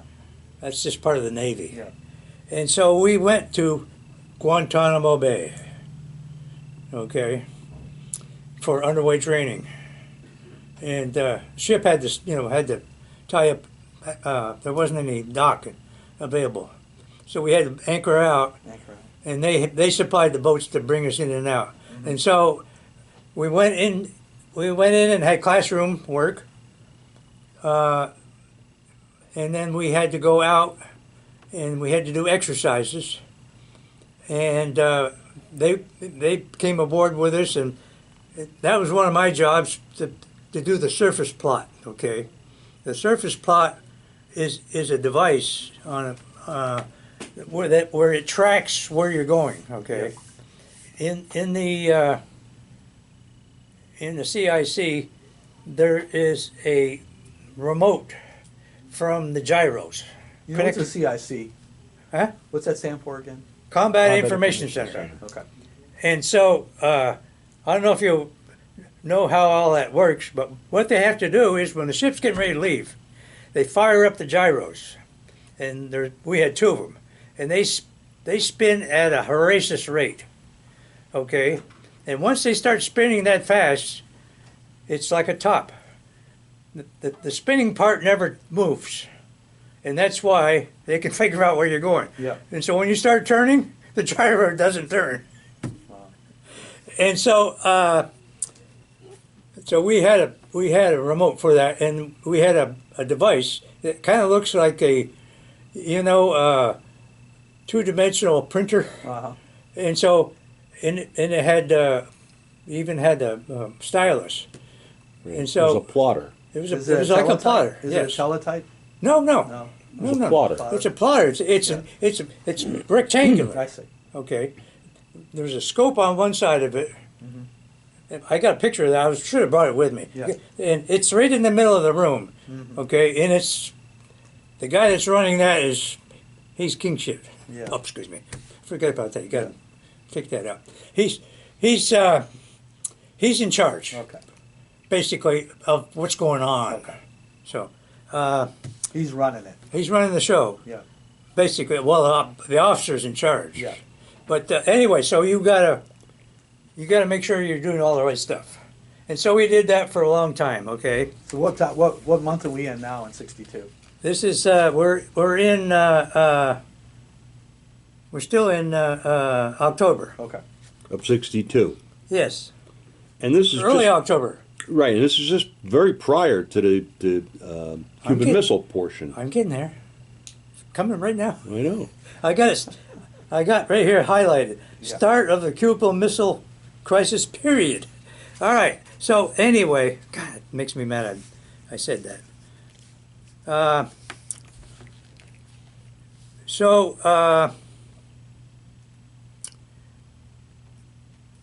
after we got through with the exercises in the training, actually, this is still October, Okay. and so we ended up. And we're in Guantanamo, right? Well, and then when we left there, we for some reason we were steaming with. We went to Mayport. I don't know why. Wow. This is before all the action took place. Some of this stuff, so much of it happened at the same time. Yeah. So we ended up going to. We left Gitmo and we ended up going back to Mayport. Okay. And which didn't make any sense to me. Did you have ammunition on the ship when you were in Gitmo, and did you come back to Mayport to load? I'm going to assume that the intelligence people must have had an idea at this point Nope. that the Russians. Nope. No idea yet. They didn't know for sure.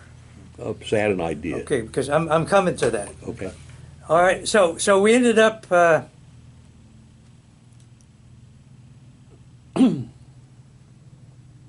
This is strange because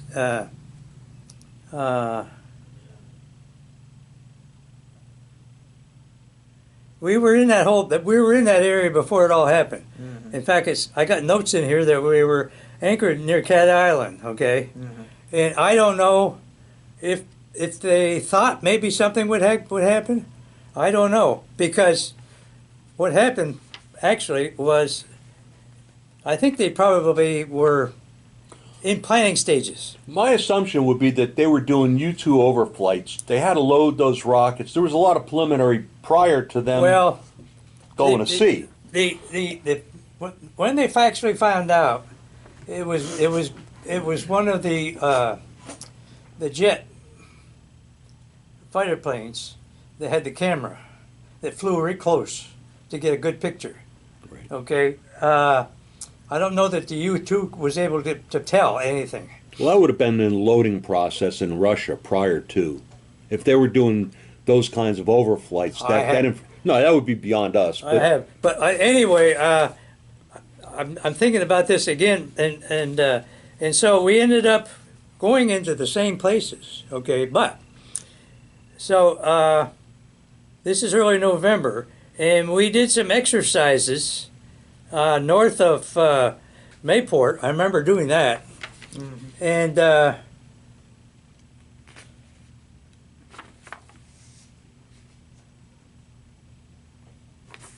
hang on.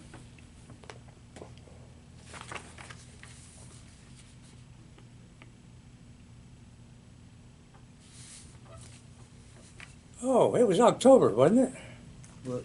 October 62. Yeah. You dummy, that's why. Got ahead of yourself. Got ahead of myself. Yeah. That's all right. We were on this new exercise. Okay, the exercise was already planned. Okay, we were on our way down there. Excuse me, and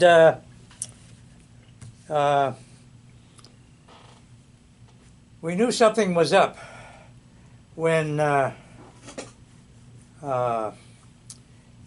we normally, when on an exercise, you go through the thing about gathering up people and all that, and other ships.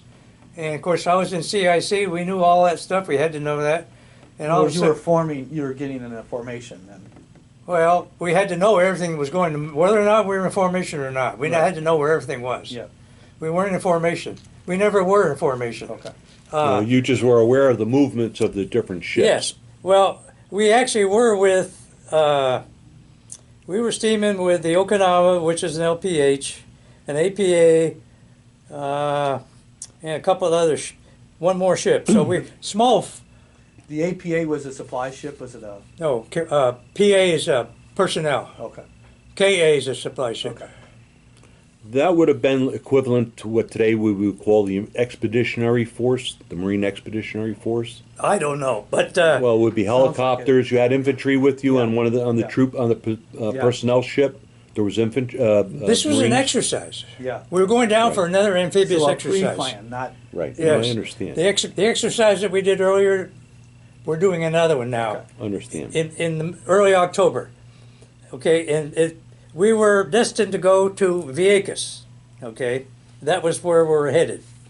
Okay, now that's where it all stops. Okay, for some reason I got out of line here. All right, so we're heading down between the typical thing between Puerto Rico and Hispaniola. Okay, but we'd already figured out something's not right, you know. But we weren't being told anything. yeah. I don't know if the CIC officer knew or not, but he probably did. But the enlisted men weren't told anything. When we got down below Puerto Rico and Hispaniola, and you go out a ways, you normally would turn left to go to Vieques. We turned right. And we were headed towards a place called Palenque DR. Okay, it was a city in what do you call it? Dominican Republic. Dominican Republic. Oh, okay. Yes, that was where we were headed to go, and that's all we knew. That pre-positioning. Prepositioning. And so then we figured out, something's happened. So anyway, to make a long story short, then the next thing that happened was that's basically the start. Okay, because now on a Monday night, I think it was, or Friday night, and I can't remember the name of the date, when Kennedy made his speech. When Kennedy made his speech at 7 o'clock at night, I know that, it was broadcast all over the world to the military bases. We were just exiting the southern tip of Haiti. We were just about ready to go out into open water when he made that speech. And we're all sitting there listening to this. And so we ended up going, I didn't realize that, but we ended up going up towards, what do you call it, Guantanamo Bay, okay, and we ended up getting within 50 miles. And I thought it was further back than that, but we did get within 50 miles. And we were supposed to pick up people, okay, and we didn't have to.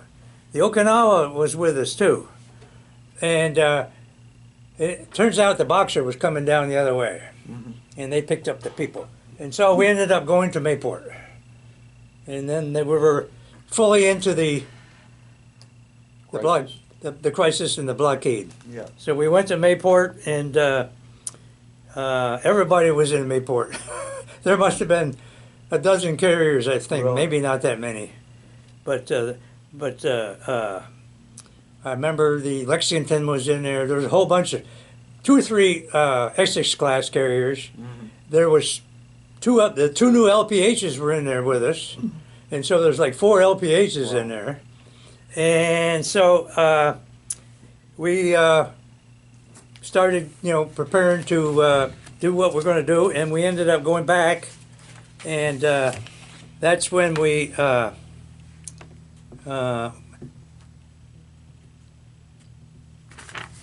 ended up going to this place. There you go. Okay, Which place, John? this is a spot in the This area. no. See that dot? Where I colored it. Where's Okay, Cat right there. Island? That's Cat Island. Well, this is a spot. We were in this area. Okay. Arthur Town. Around there. Yep. What now? what I'm trying to say is You were in that area. I didn't have a red pen. Yeah. Okay, so initially our job was to protect this opening. Oh, okay. There's a gap here. Okay, and we were underway for a while, and and we actually had to intercept a so-called Russian Freighter. Russian fishing boat. Oh, okay. You know what that really is. Spy boats. Huh? Spy boats. Spy boat, that's right. Their version of our spy ships. And so we hit it with the spotlights and all that and turned it around. They decided they were going to leave because they didn't have any armament. And of course, we didn't have any armament to speak of. You know what we had for armament? Old World War II 50 millimeter pom-poms. That was it. But they left. And so eventually we were told to go a little further down and anchor out just a little ways down from the opening.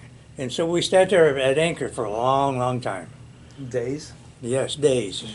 And so finally, when Khrushchev said, "Okay, I give," we went back to Mayport and then went back to Norfolk, and so it was over. But it was pretty bad.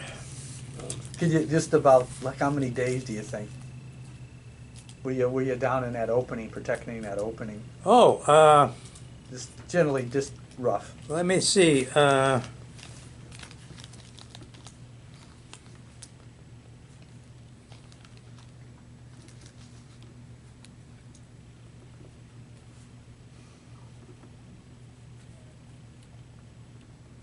Well, actually, we went back down there again, and I don't remember why. Okay. That's how I got mixed up. Yeah. Because after the exercise, we ended up going back down to the same spot. Yeah. And I don't know why. But anyway, I don't remember how many days it was. Maybe Over a week. over a week. Yeah. Okay, so that's the end of that story. And now, I'm not done yet. Okay. 1963 was very busy. Okay. Okay. So we get back to, let's see. Oh, yeah, when we went back down again, we had the opportunity to go to Jamaica. Okay.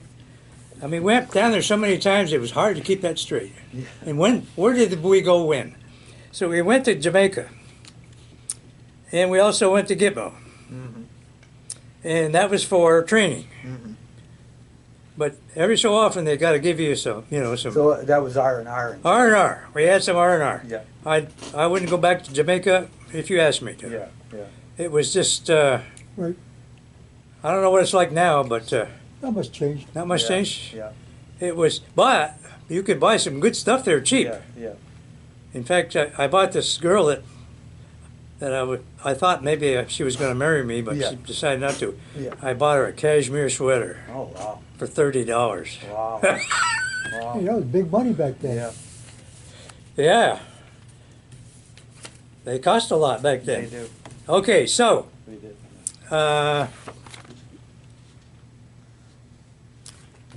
we ended up going back to Norfolk, and we're in Norfolk until the 3rd of March. Now we're 63, right? We're still in 63, yes. Now we're at our next big thing.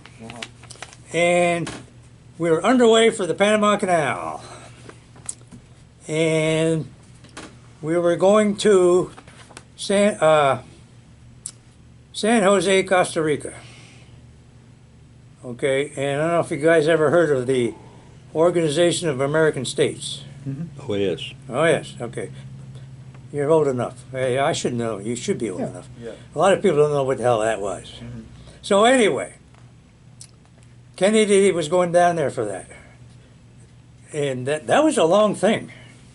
And that was the first time that the Marine helicopters, any of the helicopters, of the presidential helicopters, left the United States. And so they flew down to Norfolk, and we were tied up at the carrier pier, and they landed, or maybe they came aboard out to sea. I don't remember because they were trying to keep all that secret. Yeah. But anyway, so we headed out, and of course they all were put in the hangar, and so we were joined by 2 destroyers, the Hyman and the Beatty, and they went with us the whole way. And so we entered Gatun locks on the 8th. Okay, so it took us about 5 days to get down there, and it takes about eight hours. That's what I hear. To go, 8 hours to go through, Yeah. and both ways. Yeah. And so, of course, Gatun is made up of 3 locks, and it's pretty simple. I Yeah. mean, it's just a matter of flooding from the Gatun Lake, Yeah. because the Gatun Lake keeps getting filled up through the rivers, Yeah. and so there's no expense to, it's all hydraulics. Yeah. And so, but it was fun to do that. Yeah.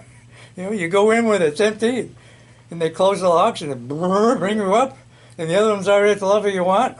Isn't that kind of like the way dry docks work, except in reverse? They empty the water out when the ship comes in and then Yeah. refill it when they're done working on it. Pretty much Yes, same concept. it's the same process. Same process, Same right? process, yes. Exactly, same The only process. distinct difference is that it's built in layers. Yeah. So Right. you- And so in Gatun was 3 of them. Right. Okay, and so when you get up to the second layer, it's got to already have the water in it, which it already does because somebody's gone out. Yeah. And so they keep going, and then it's a big rise. I can't remember how it was long. Yeah. So anyway, we go on through, and what you do in the middle though is you stop for a while, in and the what, lake. In the lake. in the lake, and one of the now I don't know if ships do this, Yep. other ships, but the Navy, what you do is you flush, because you got seawater all over inside, Yeah. and so you got to flush it. And- Ballast, and then you go on. Yeah. And so we got out of there, and let's see.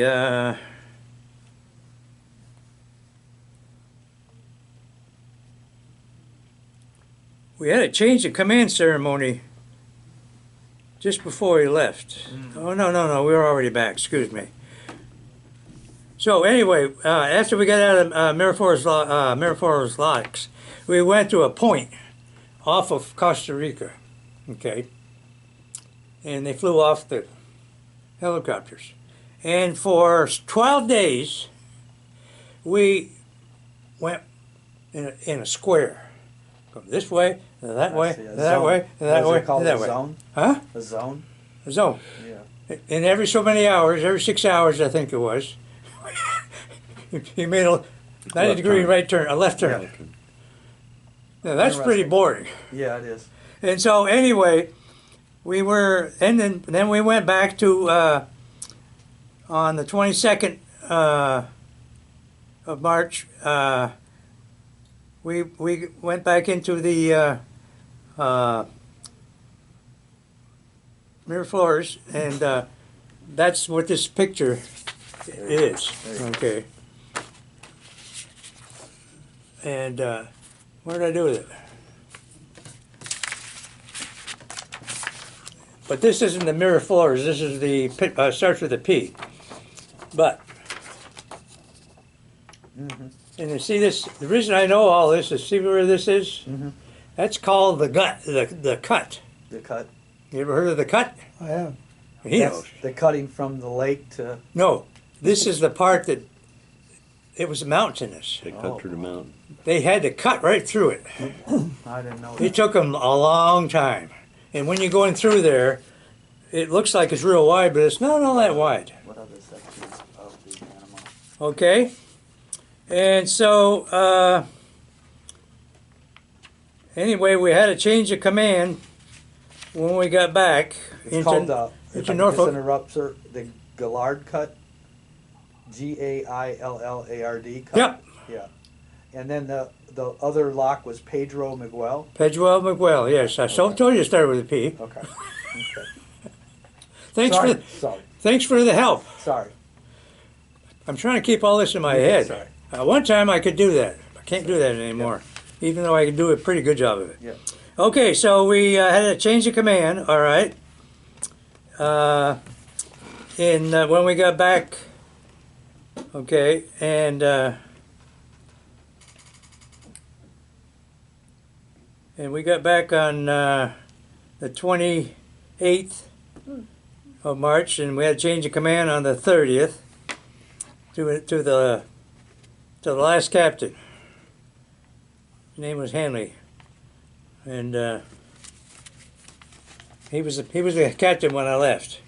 Okay, so then we're back in Norfolk, and guess what? We don't stay in Norfolk. We're underway for ops again, and we're doing ops all the time, and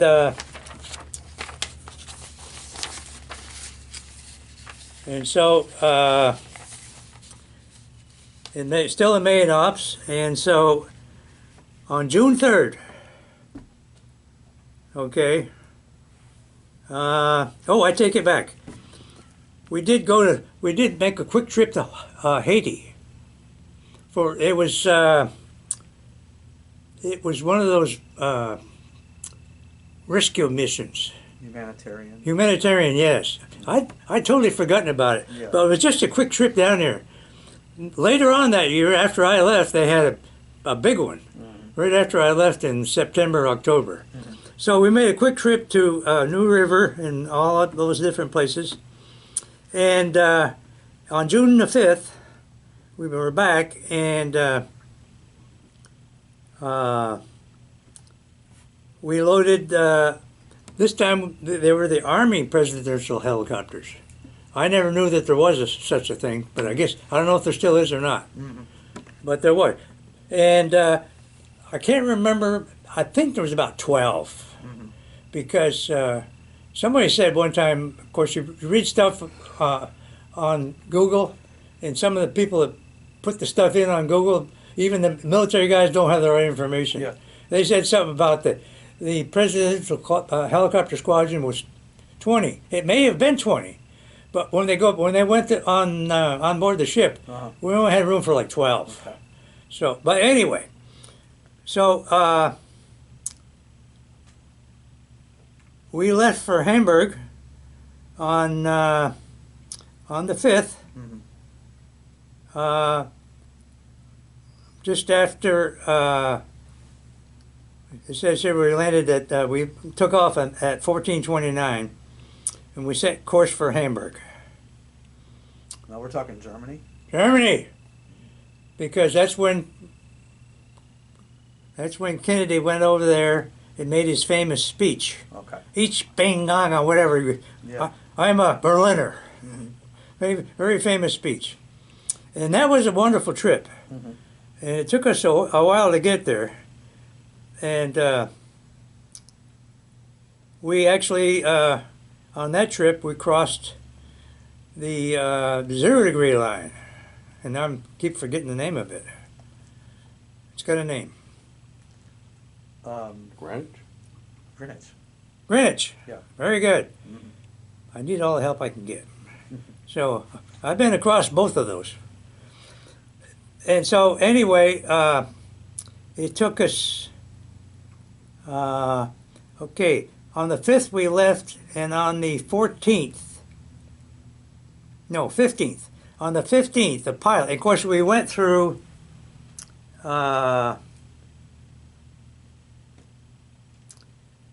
the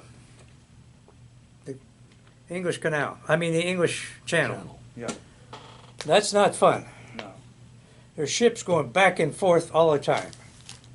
And you know, the normal way you do things, it didn't work, because when you're out at sea or someplace, you know, you always keep track of all of your contacts and blah, blah, blah, blah. You're going across the English Channel, you can't do that. Is that so many? There's so many. Yeah. And so the officer of the deck had to know that he couldn't get a lot of help from us because those guys were going back and forth across the English Channel, All size ships. all size ships, Yeah. and you had these what do you call them, The hydroplane. hydroplanes, and those things go like a bat. Yeah. And Hydrofoil. they have to keep keep from hitting you. Yeah. They have to give way. They have to give way. Yeah. So anyway, Called hydrofoil, not hydroplane. My mistake. well, that's right. It's hydrofoil. Hydrofoil. Hydroplane is the act of As the getting up, right? is getting up. Yes. Correct. So anyway, so from the 5th till the 15th, we entered. What month was it, sir? We're still in June. June. Okay. Okay. Yes. 63. Yeah. 63. Okay. We're still busy as hell. Okay. Okay. And so we're entering the Elbe River, okay, and that's the river that goes to Hamburg. ELBE. Yep. Okay. And it's one of those rivers that's deep and wide. And when we got up there, I'm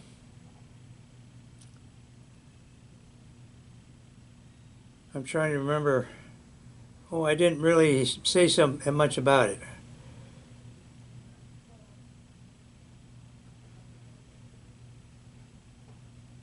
Huh. Okay. So, you remember anything? Hang on.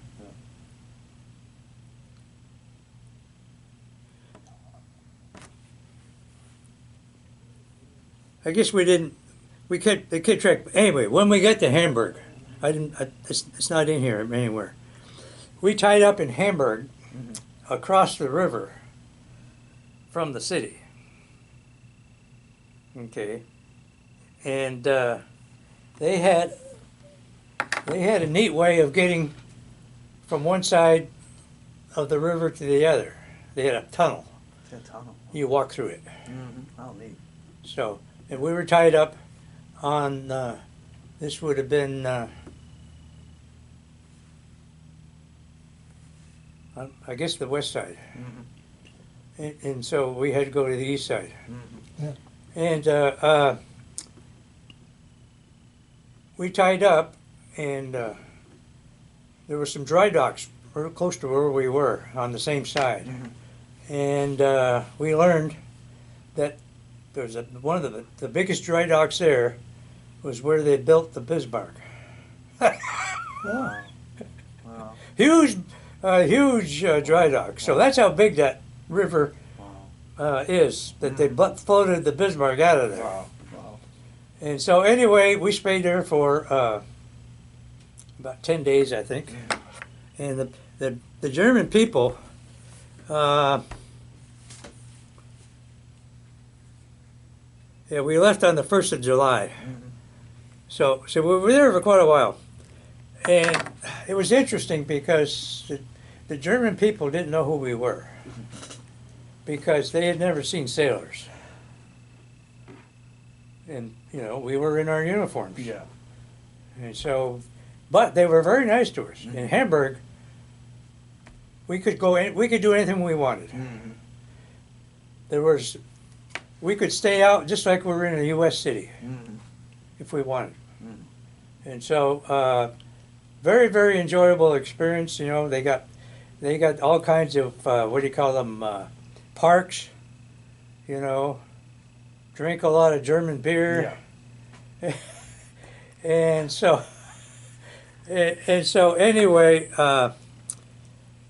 we left there,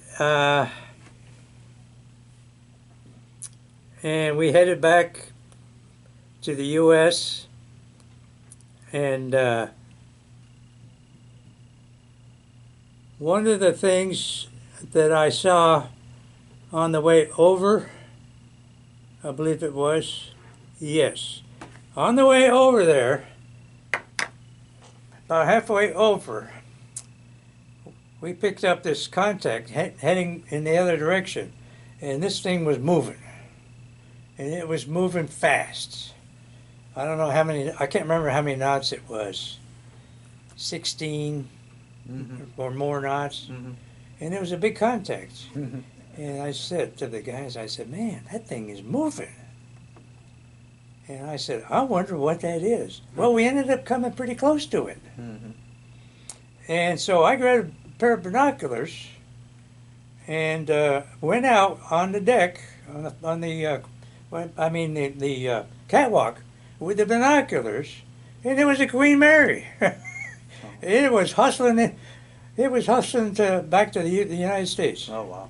And that was an interesting experience. And I talked to the what do you call it, the signalman, because they got those big binoculars to verify this. Oh yeah, that's it. They could read the name on the side. I couldn't. Yeah. So that was pretty interesting. Yeah, pretty neat. Yeah.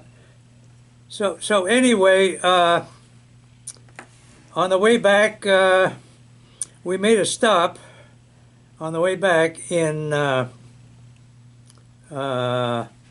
Havre, France. Le Havre. Le Havre.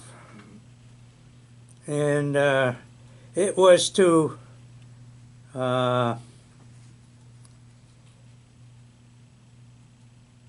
some of the helicopters had taken some people there, and I don't know.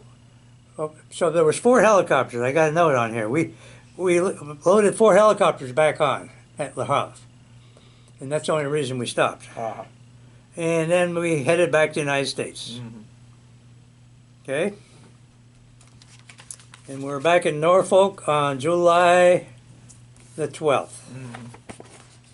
And from then on, there wasn't a whole lot of activity going on.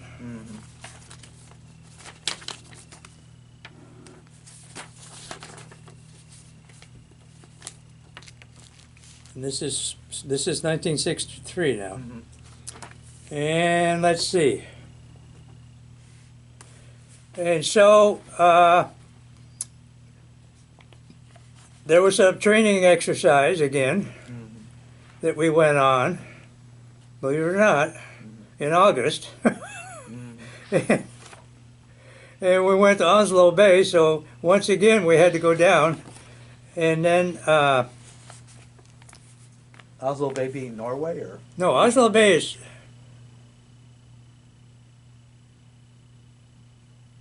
no, that's the bay, that's the one I'm telling you, that I was talking about Norfolk, around, no, not Little Creek, or Onslow Bay. Well, we talked about that a long time ago. Okay. It's the one down there. Is it Onslow or is it a different? The one that's down there by You were talking about, Camp Lejeune. yeah. Yeah, that's his name, right? Yeah. Next to Morehead City. Okay. Yeah, Okay. that's the one. We had to go back down there again. Sorry. Yeah. Okay, and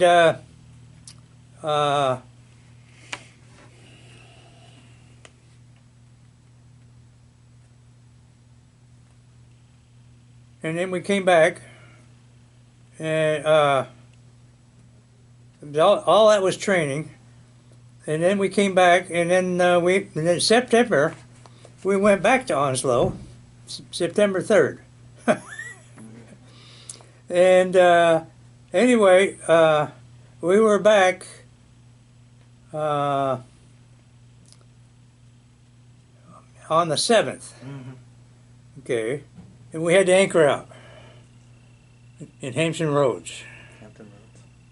which is what they call that body of water that turns into the, what the hell river is that? Not Elizabeth. James River. James. Okay. Yeah. Yes. So anyway,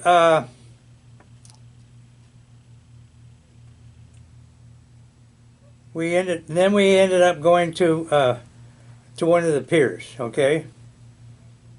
And on the 16th of September, I said bye-bye. Okay. So I was there on the ship almost 46 months. Wow. You had quite a tour of duty. Yes. Hey, Jim, you're gonna do the reflection. That's the only thing to close out. And that was the end of my military duty. What date was that when you got out? September 16th or 15th. Okay, I was still at boot camp, 1963. It was either 15th or 16th. I got out a little bit early, Yeah. Early out. like 5 days or something like that. Yeah. Every bit counts, you know. And we were tied up along the river, and believe it or not, my buddy that became a CT, the ship he was on, was there. I don't remember if it was there at the same time or not. I think it was. I think we got the chance to talk to each other, and we hadn't seen each other for 4 years. Wow.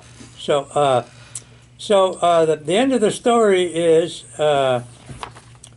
my brother-in-law, who was in the Navy, and he spent time in Norfolk, and he was on a supply ship. No, he was not on a supply ship. Oh God, I can't remember the name of the ship. Little bitty ship. Anyway, he had got out of the Navy there, same place. Wow. And so my sister had never. They had gotten married, and my sister had never been down there. So they drove down to pick me up, which was really nice.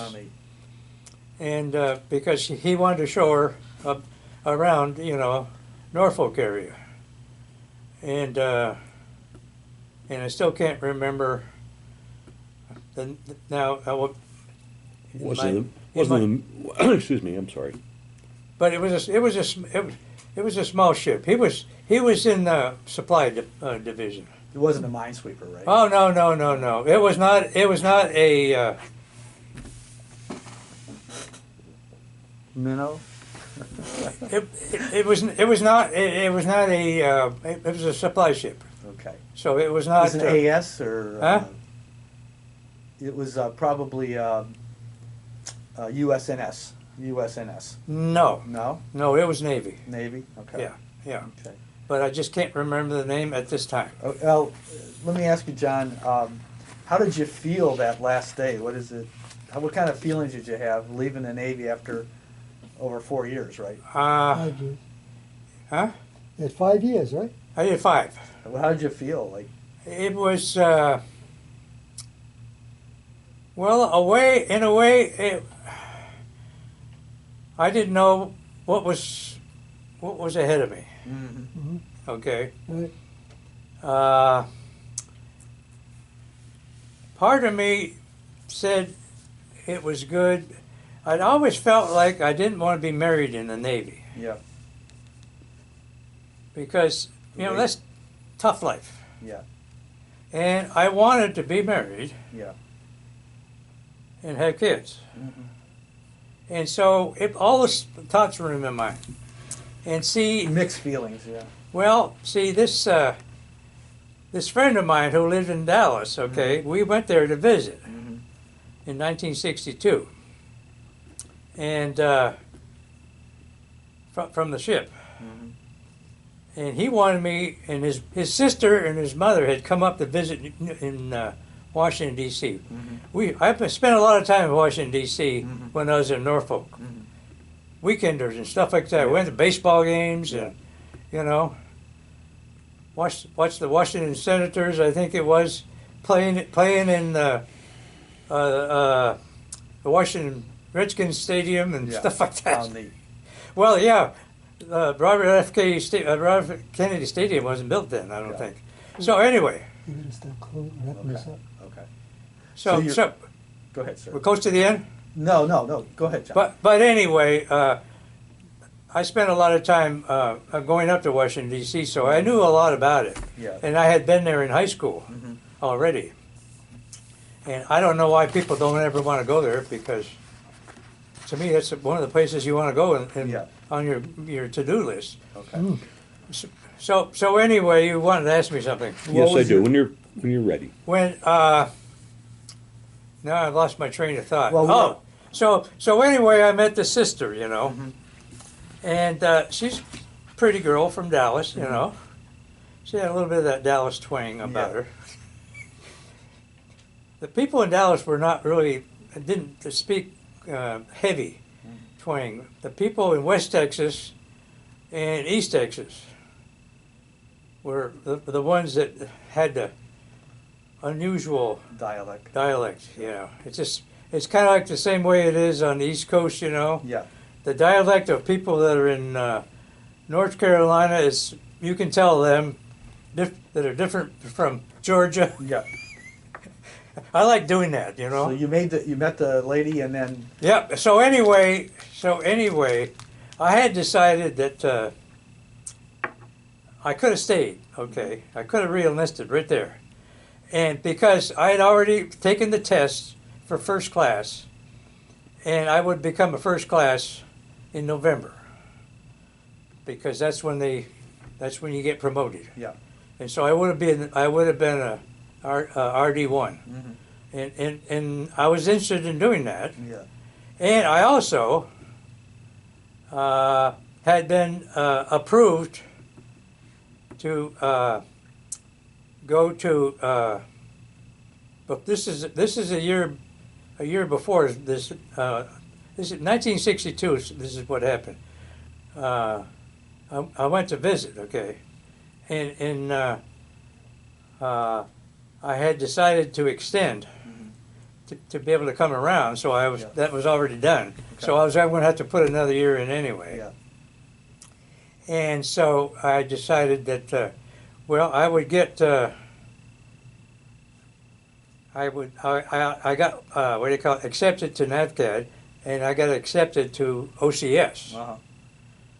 And when you go to OCS from the fleet, you only spend 2 months. Yeah.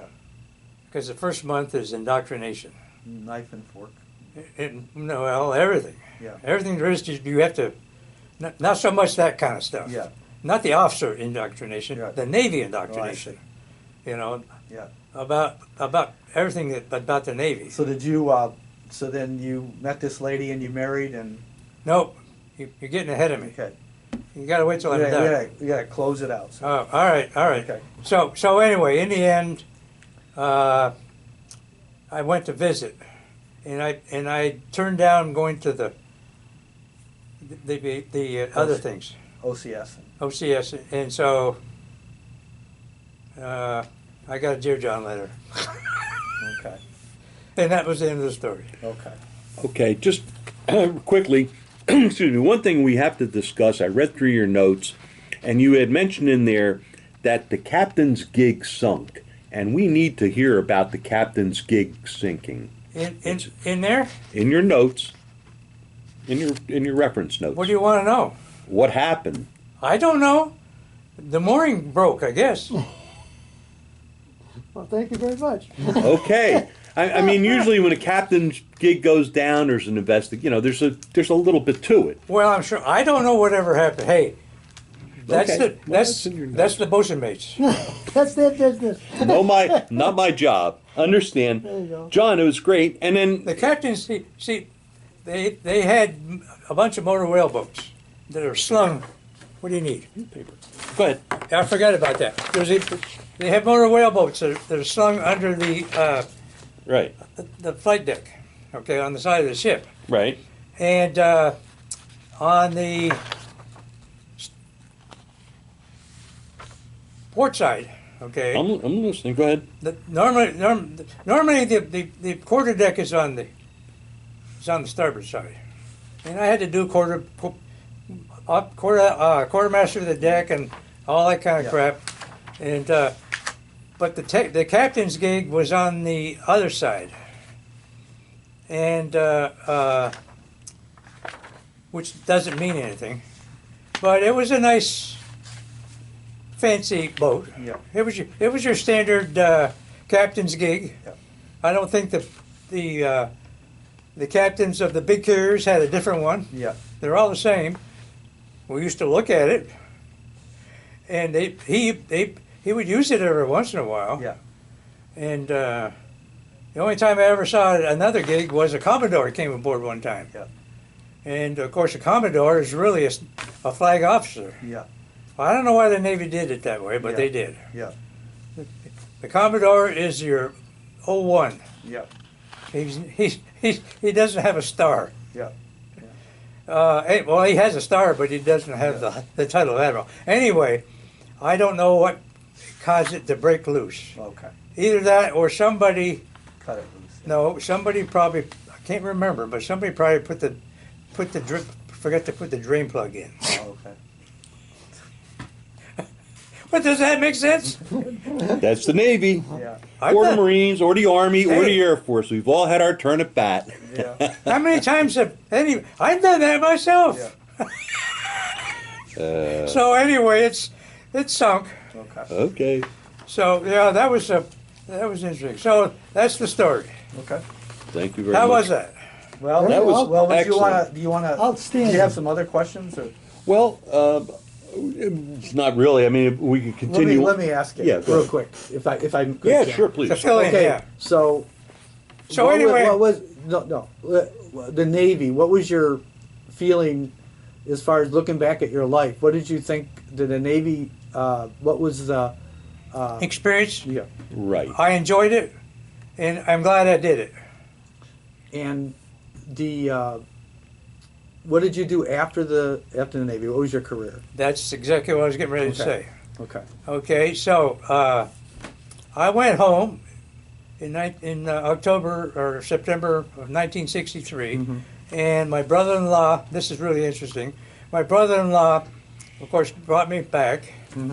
Okay, and he grew up in Middletown, Connecticut, which is across the river from where we lived. Yeah. And he and my sister met somewhere in Middletown, I think, and they got married. And in fact, I missed their wedding Yeah. because when they got married, I was on my way to Do you, Pearl Harbor. So then you. So anyway, I came back in 1963. Okay, and you know, it was a done deal. I had, and in a way,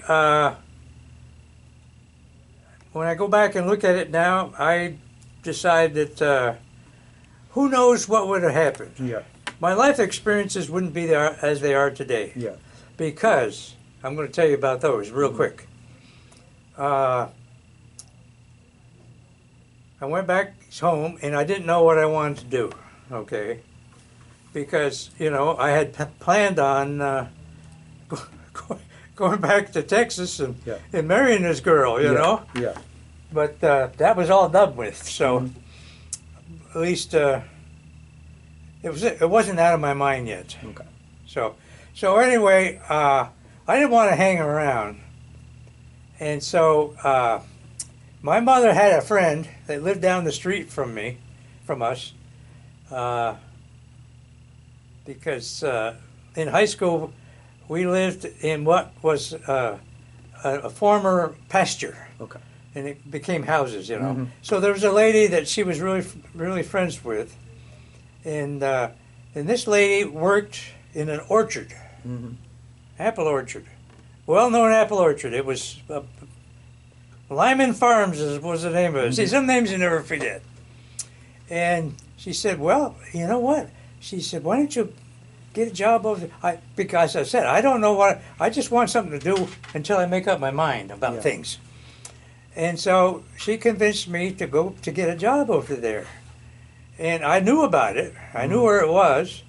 So I said, okay, I will. And see, I had a car. The mistake I made when I was the only mistake I made twice in the Navy was I bought a car in California. It was a 55 Chevy convertible, top of the line. But it had been well cared for. It needed a paint job, but I kept it until I came to the East Coast from the West Coast, and then after I got on the East Coast. After a certain amount of time, I decided I wanted a car again, so I bought a car again. And both reasons most were bad news because I could have left the Navy with more money than I did. So then you got the job then, or So I took this job, and I went out there, and the guy that was running it was the son of the guy that owned it originally, and he was like in his mid-30s, and a nice guy, really nice guy. I liked him a lot, and we got along pretty good. And he initially put me to work picking. And I wasn't an apple picker. And he realized that very quickly. Because most of the for some reason, you know who makes good apple pickers? Old drunks. yeah. You know, bumps. Yeah. And So he gave you a different job then. you see movies about that kind of stuff. Yeah. Well, it's that movie that I saw about the apple orchard. I can't remember the name of it now, but I love that movie. Yeah. And stereotypical how that movie was when I saw that. And you know they could. Did he give you another job? Yes, John? he Yeah. said. Well, he said that's not going to work. Yeah. And he said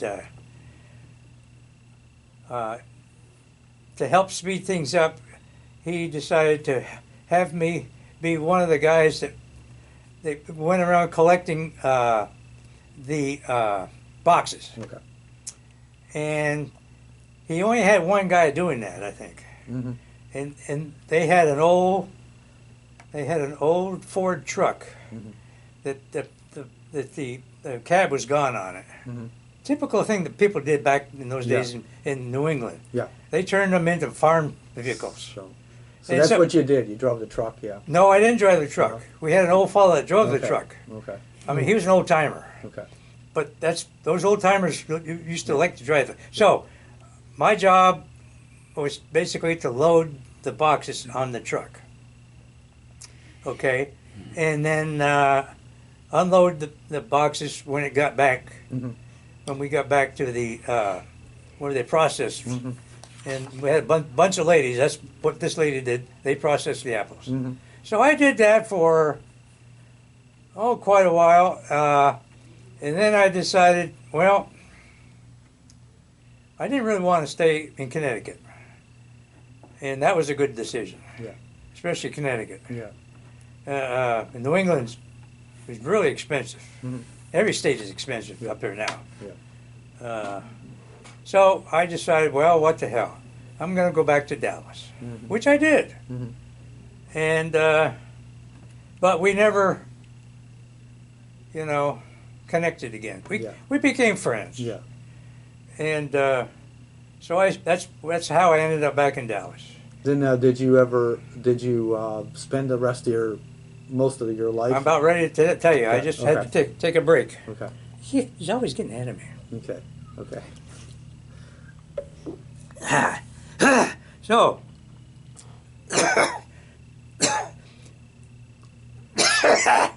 Easy boy. all right. I already told you that I'm college, university material, but I didn't want to go then. Yeah. But I'm glad I didn't go Uh-huh. because if I'd have gone, I probably wouldn't have done as well. So a year, I just kicked around for a year. Mhm. The rest of 1963, Mhm. and in the summer of '64, because I was becoming adjusted again. Yeah. And I lived in an apartment house and with a bunch of people that worked at the airport because that's where I got a job. This lady, she did one good thing for me. She found me a job and she knew a lot of people. Mhm. You ever heard of Braniff Airways? Yes. Okay, well, Dallas was their headquarters. Mhm. And she worked in the pilot's office. Uh-huh. And so anyway, she got me a job working in, what do you call it, what they call stores, supply, Mhm. which there's a lot of stuff going on there. It was a good job because I was able to, when I started going to college, I had some flexibility in for my classes. Uh-huh. So anyway, I don't remember when it was, but I decided to start going to college. So I went out to what was then called Arlington State College. Mm-hmm. It's in Arlington, Texas, just down the road from all the rest of the stuff that's in Arlington. Mm-hmm. That Arlington is quite a place these days. Mm-hmm. Wow. Mhm. I mean, the industry and all that. Yeah. And one guy made all that happen. Yeah. He was a car dealer. Yeah. You knew it by him. No. No. But They wanted to name the new stadium after him, and Yeah. he said no. yeah. Yeah.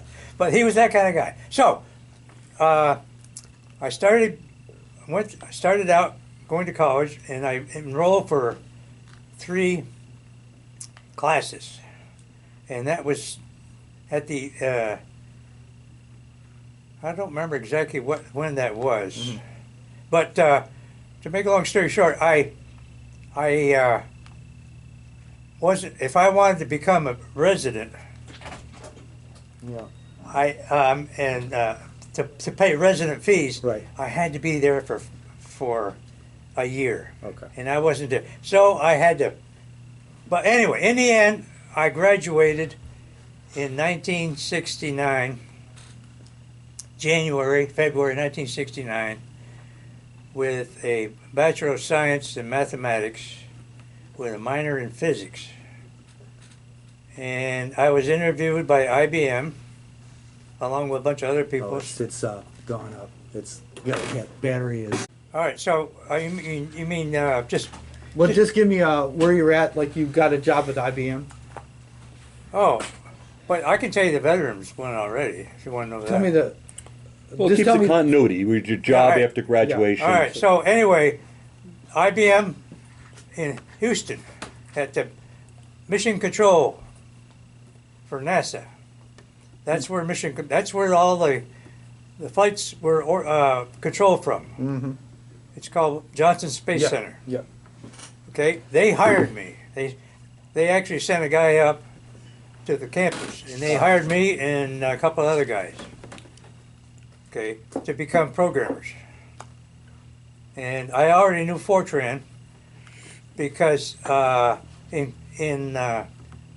I was in engineering, before I went into math, 2 of the requirements was to learn Fortran, and you had to take engineering drawing too, Mm-hmm. because all engineers had to know that stuff. And so then I decided to switch to math because I didn't want to be electrical engineer. So, so I was already competent in Fortran. Okay. And in the at Johnson Space Center, they had what were called floating point computers, Mm-hmm. which says they're decimal points. Most computers don't have those. But and so anyway, that was part of the reason why I got hired, because I already knew that. And the other 2 guys, Yeah. they got hired. They were the same. I went to classes with them. Well. Okay, and so we all went to classes where we had to learn Fortran.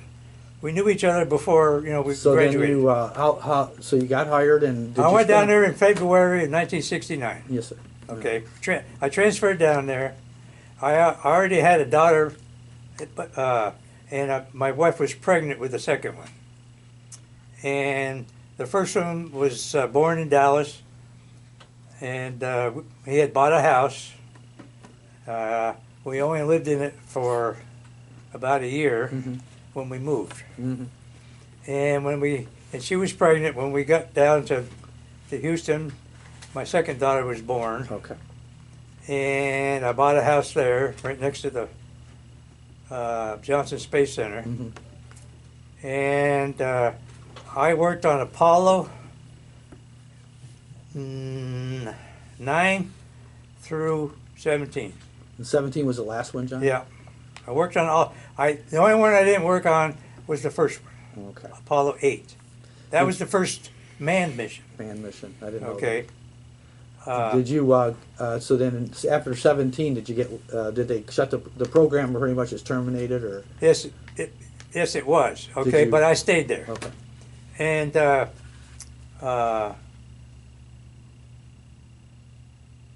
you get because- involved in the shuttle program? yes. So anyway, in June of 1960, Couldn't be no, six. 70, June of 1975. In June of 1975, NASA awarded the contract for the software control to IBM again. Mhm. In fact, I had the pleasure of having my name in the proposal Wow.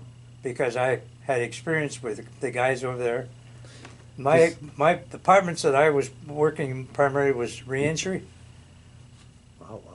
and believe it or not, it took them a long time to figure out how they're going to bring you back. And were you talking about now the shuttle? Shuttle. Okay. Well, I was in reentry from the start. Right. Right. Okay, because that had to do with bringing the thing back down Safely. safely, yes, and a few other things. And so I already was working with specific people. NASA had people that were dedicated for that same kind of thing. Mm-hmm. So I was working with two or three different guys. We were all working together. And As so a team. As a team. So this one guy knew, and that's the reason why they put my name in there. So, Okay. because they told him I was going to be working with him, What, but I never did. how long did you stay in the shuttle program? I never really did anything on the shuttle program. No. The only thing I did was we worked from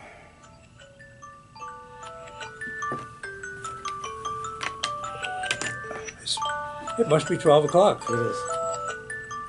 I'm supposed to take my pills. Okay. All right, real quick. We started. They put us out to work. NASA put us to work when they gave us the contract of trying to use the existing computers. Yeah.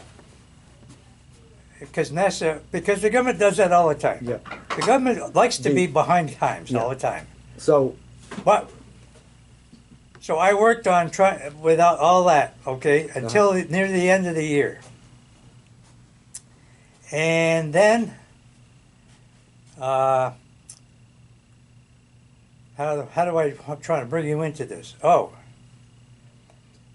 the CIA came to the IBM, and it was the first time they'd done it in many years.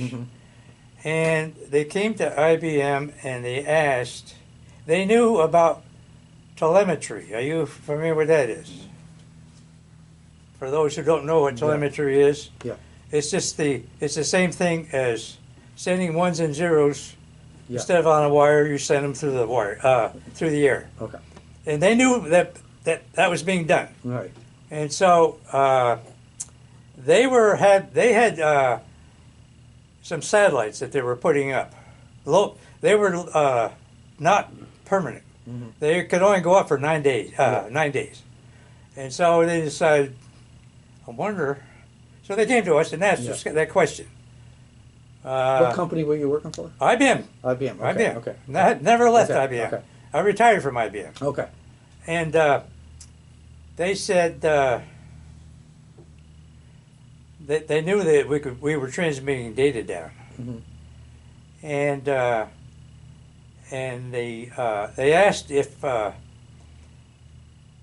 they had digital images, could they be transmitted down to Earth?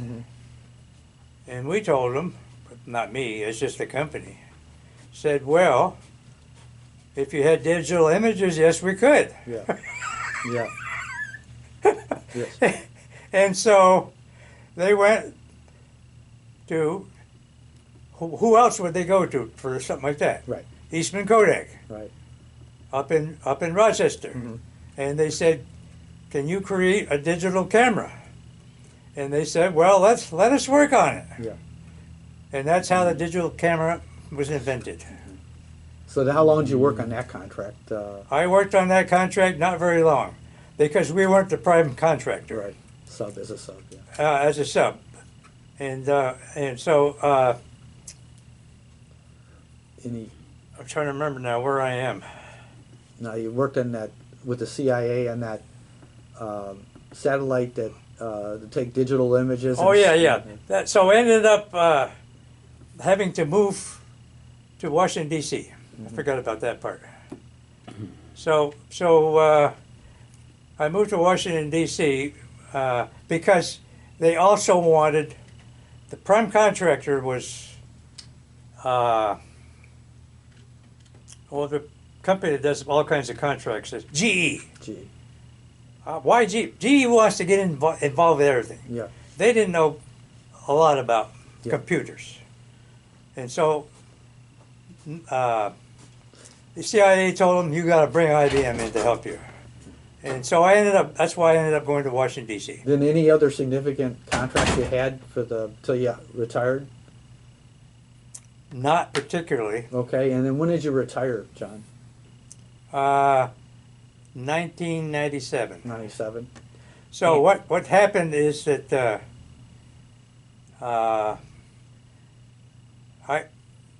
government contracts don't last for very long. Okay. About 2 or 3 years. And I was actually stationed, even though I did a lot of my work up in King of Prussia. Pennsylvania. Huh? Yeah. Pennsylvania. Pennsylvania, yeah. I liked being up there. Yeah. I was up there for about 6 months. Yeah. I was programming up there in the lead line building. Lead line building. Lead line building, Yeah. seriously. Hey, CIA was, Yeah. they didn't take any chances. Yeah. Except guys used to take things out and under their arm that were supposed to be computer programming listings. Yeah. They weren't supposed to do that, but Yeah, they did. yeah. But anyway, I enjoyed it because I was right near, what do you call it, Valley Forge and all Yeah, that. And all. yeah. So anyway, I was sent back when we got through the project. I did go on site Mhm. to the what do you call it, ground station. And of course, nobody was supposed to know anything about that. You know, that required special ask. What was interesting was while I was working there Mhm. on TV. I think it was Brokaw. I can't remember who it was. One of the guys from the old days came to the front gate of this fort where I was. Well, actually, I'll tell you where it is because it doesn't mean anything anymore. It was Fort Belvoir. And Fort Belvoir is one of the Communications. high secrecy too. Yeah. Fort Meade and Fort Belvoir are kind of Right. everything's classified. Yeah. So anyway, the guy came to. Actually, we had our own gate. It was just Yeah. on the grounds. Yeah. And came and asked what was going on in there. Yeah. So anyway, I ended up leaving because they didn't need us anymore. Yeah. And so I went back to Gaithersburg, Maryland, which was holding pen Yeah. for all. See, I was part of the IBM's Federal Systems Division. We did everything for governments. We even did state governments, city Yeah. governments, but Yeah. governments. And so I went to the holding pen, and you never knew what you're going to be doing next. Yeah. And I was just fortunate that I did some work while I was doing that project where I was working on some different computers. And my wife, didn't want to stay, wanted to go home to Yeah. Dallas. Yeah. So we said, okay. So I got a chance to go to work in a field office. Okay, which ended up being a good. I love that job. Yeah. I worked in a field office for the last. Let's see, what year was that? I'm trying to forget now. 9 years, I think. 20 years. Yeah. 20 years I spent in the field office. Yeah. Best job I ever had, because of the fact that you were your own boss. Okay, then just to close it out, John, did your experience, did you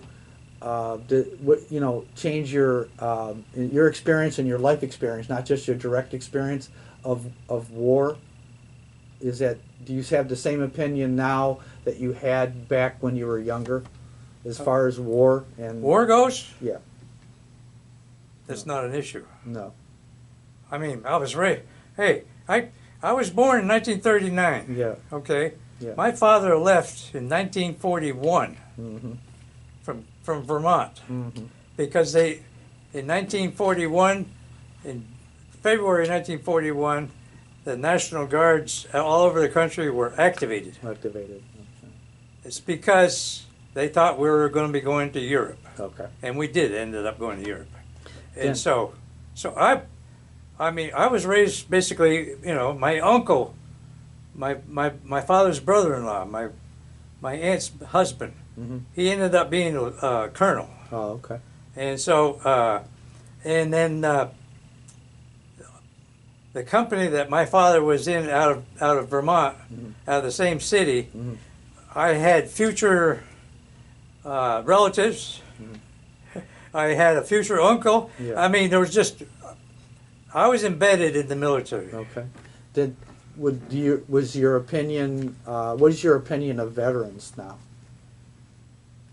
My opinion of veterans is there's two classes. There's ones that, and that probably doesn't apply to anything beyond, it applies to things from Korea back. Right. What happened is that because of Vietnam and all that stuff that happened, and then things since then, and the attitudes and there's a lot of guys that just hate the fact that they had military service. Yeah. You know? But you don't. No. Yeah. No. And finally, the last question is that if you see a young person viewing this, right? Maybe they're thinking about going in the military or some kind of service for the nation. What would you tell them? Well, I think most of them know right now that they have to understand that when you join the military, you are a commodity. Mhm. You are owned. Your body's owned. Yeah. If you get a sunburn, you're going to get court-martialed Yeah. Yeah. and things like that. Yeah. The other thing is, and a lot of them already know, that it can be beneficial because of the benefits that you're going to get later on. Mm-hmm. Do you think it's a noble undertaking, even though it's only temporary? Sure. Okay. Okay. Well, I mean, I envisioned myself if I had taken gone to OCS. I figured I would have, even with the, because Tattoo. they would put, you could cover it up. Today, the officers, listen, they have them all over the place. Anyway, from my experience aboard a ship and having served under executive officers and at least one in particular, and operations officers who were drunks. Yeah. And so how they passed their fitness tests, I Yeah. don't know. Yeah. John, And- I'm sorry. But anyway, I believe I could have made at least captain. John, we'd like to thank you for doing the interview and taking your time to relate your experiences today for us. Okay. It's been very, very interesting. Any follow-ups on this? We thank you for your service, and we thank you for your contribution here. This is going to be a real help for us. Good, thank you. Are we still you're still on camera? Yeah. Yes, sir. Oh, okay, yeah. Any last words? Nothing? Well, one thing, I was just going to talk to you guys, and we'll do it off the camera. Okay. Okay.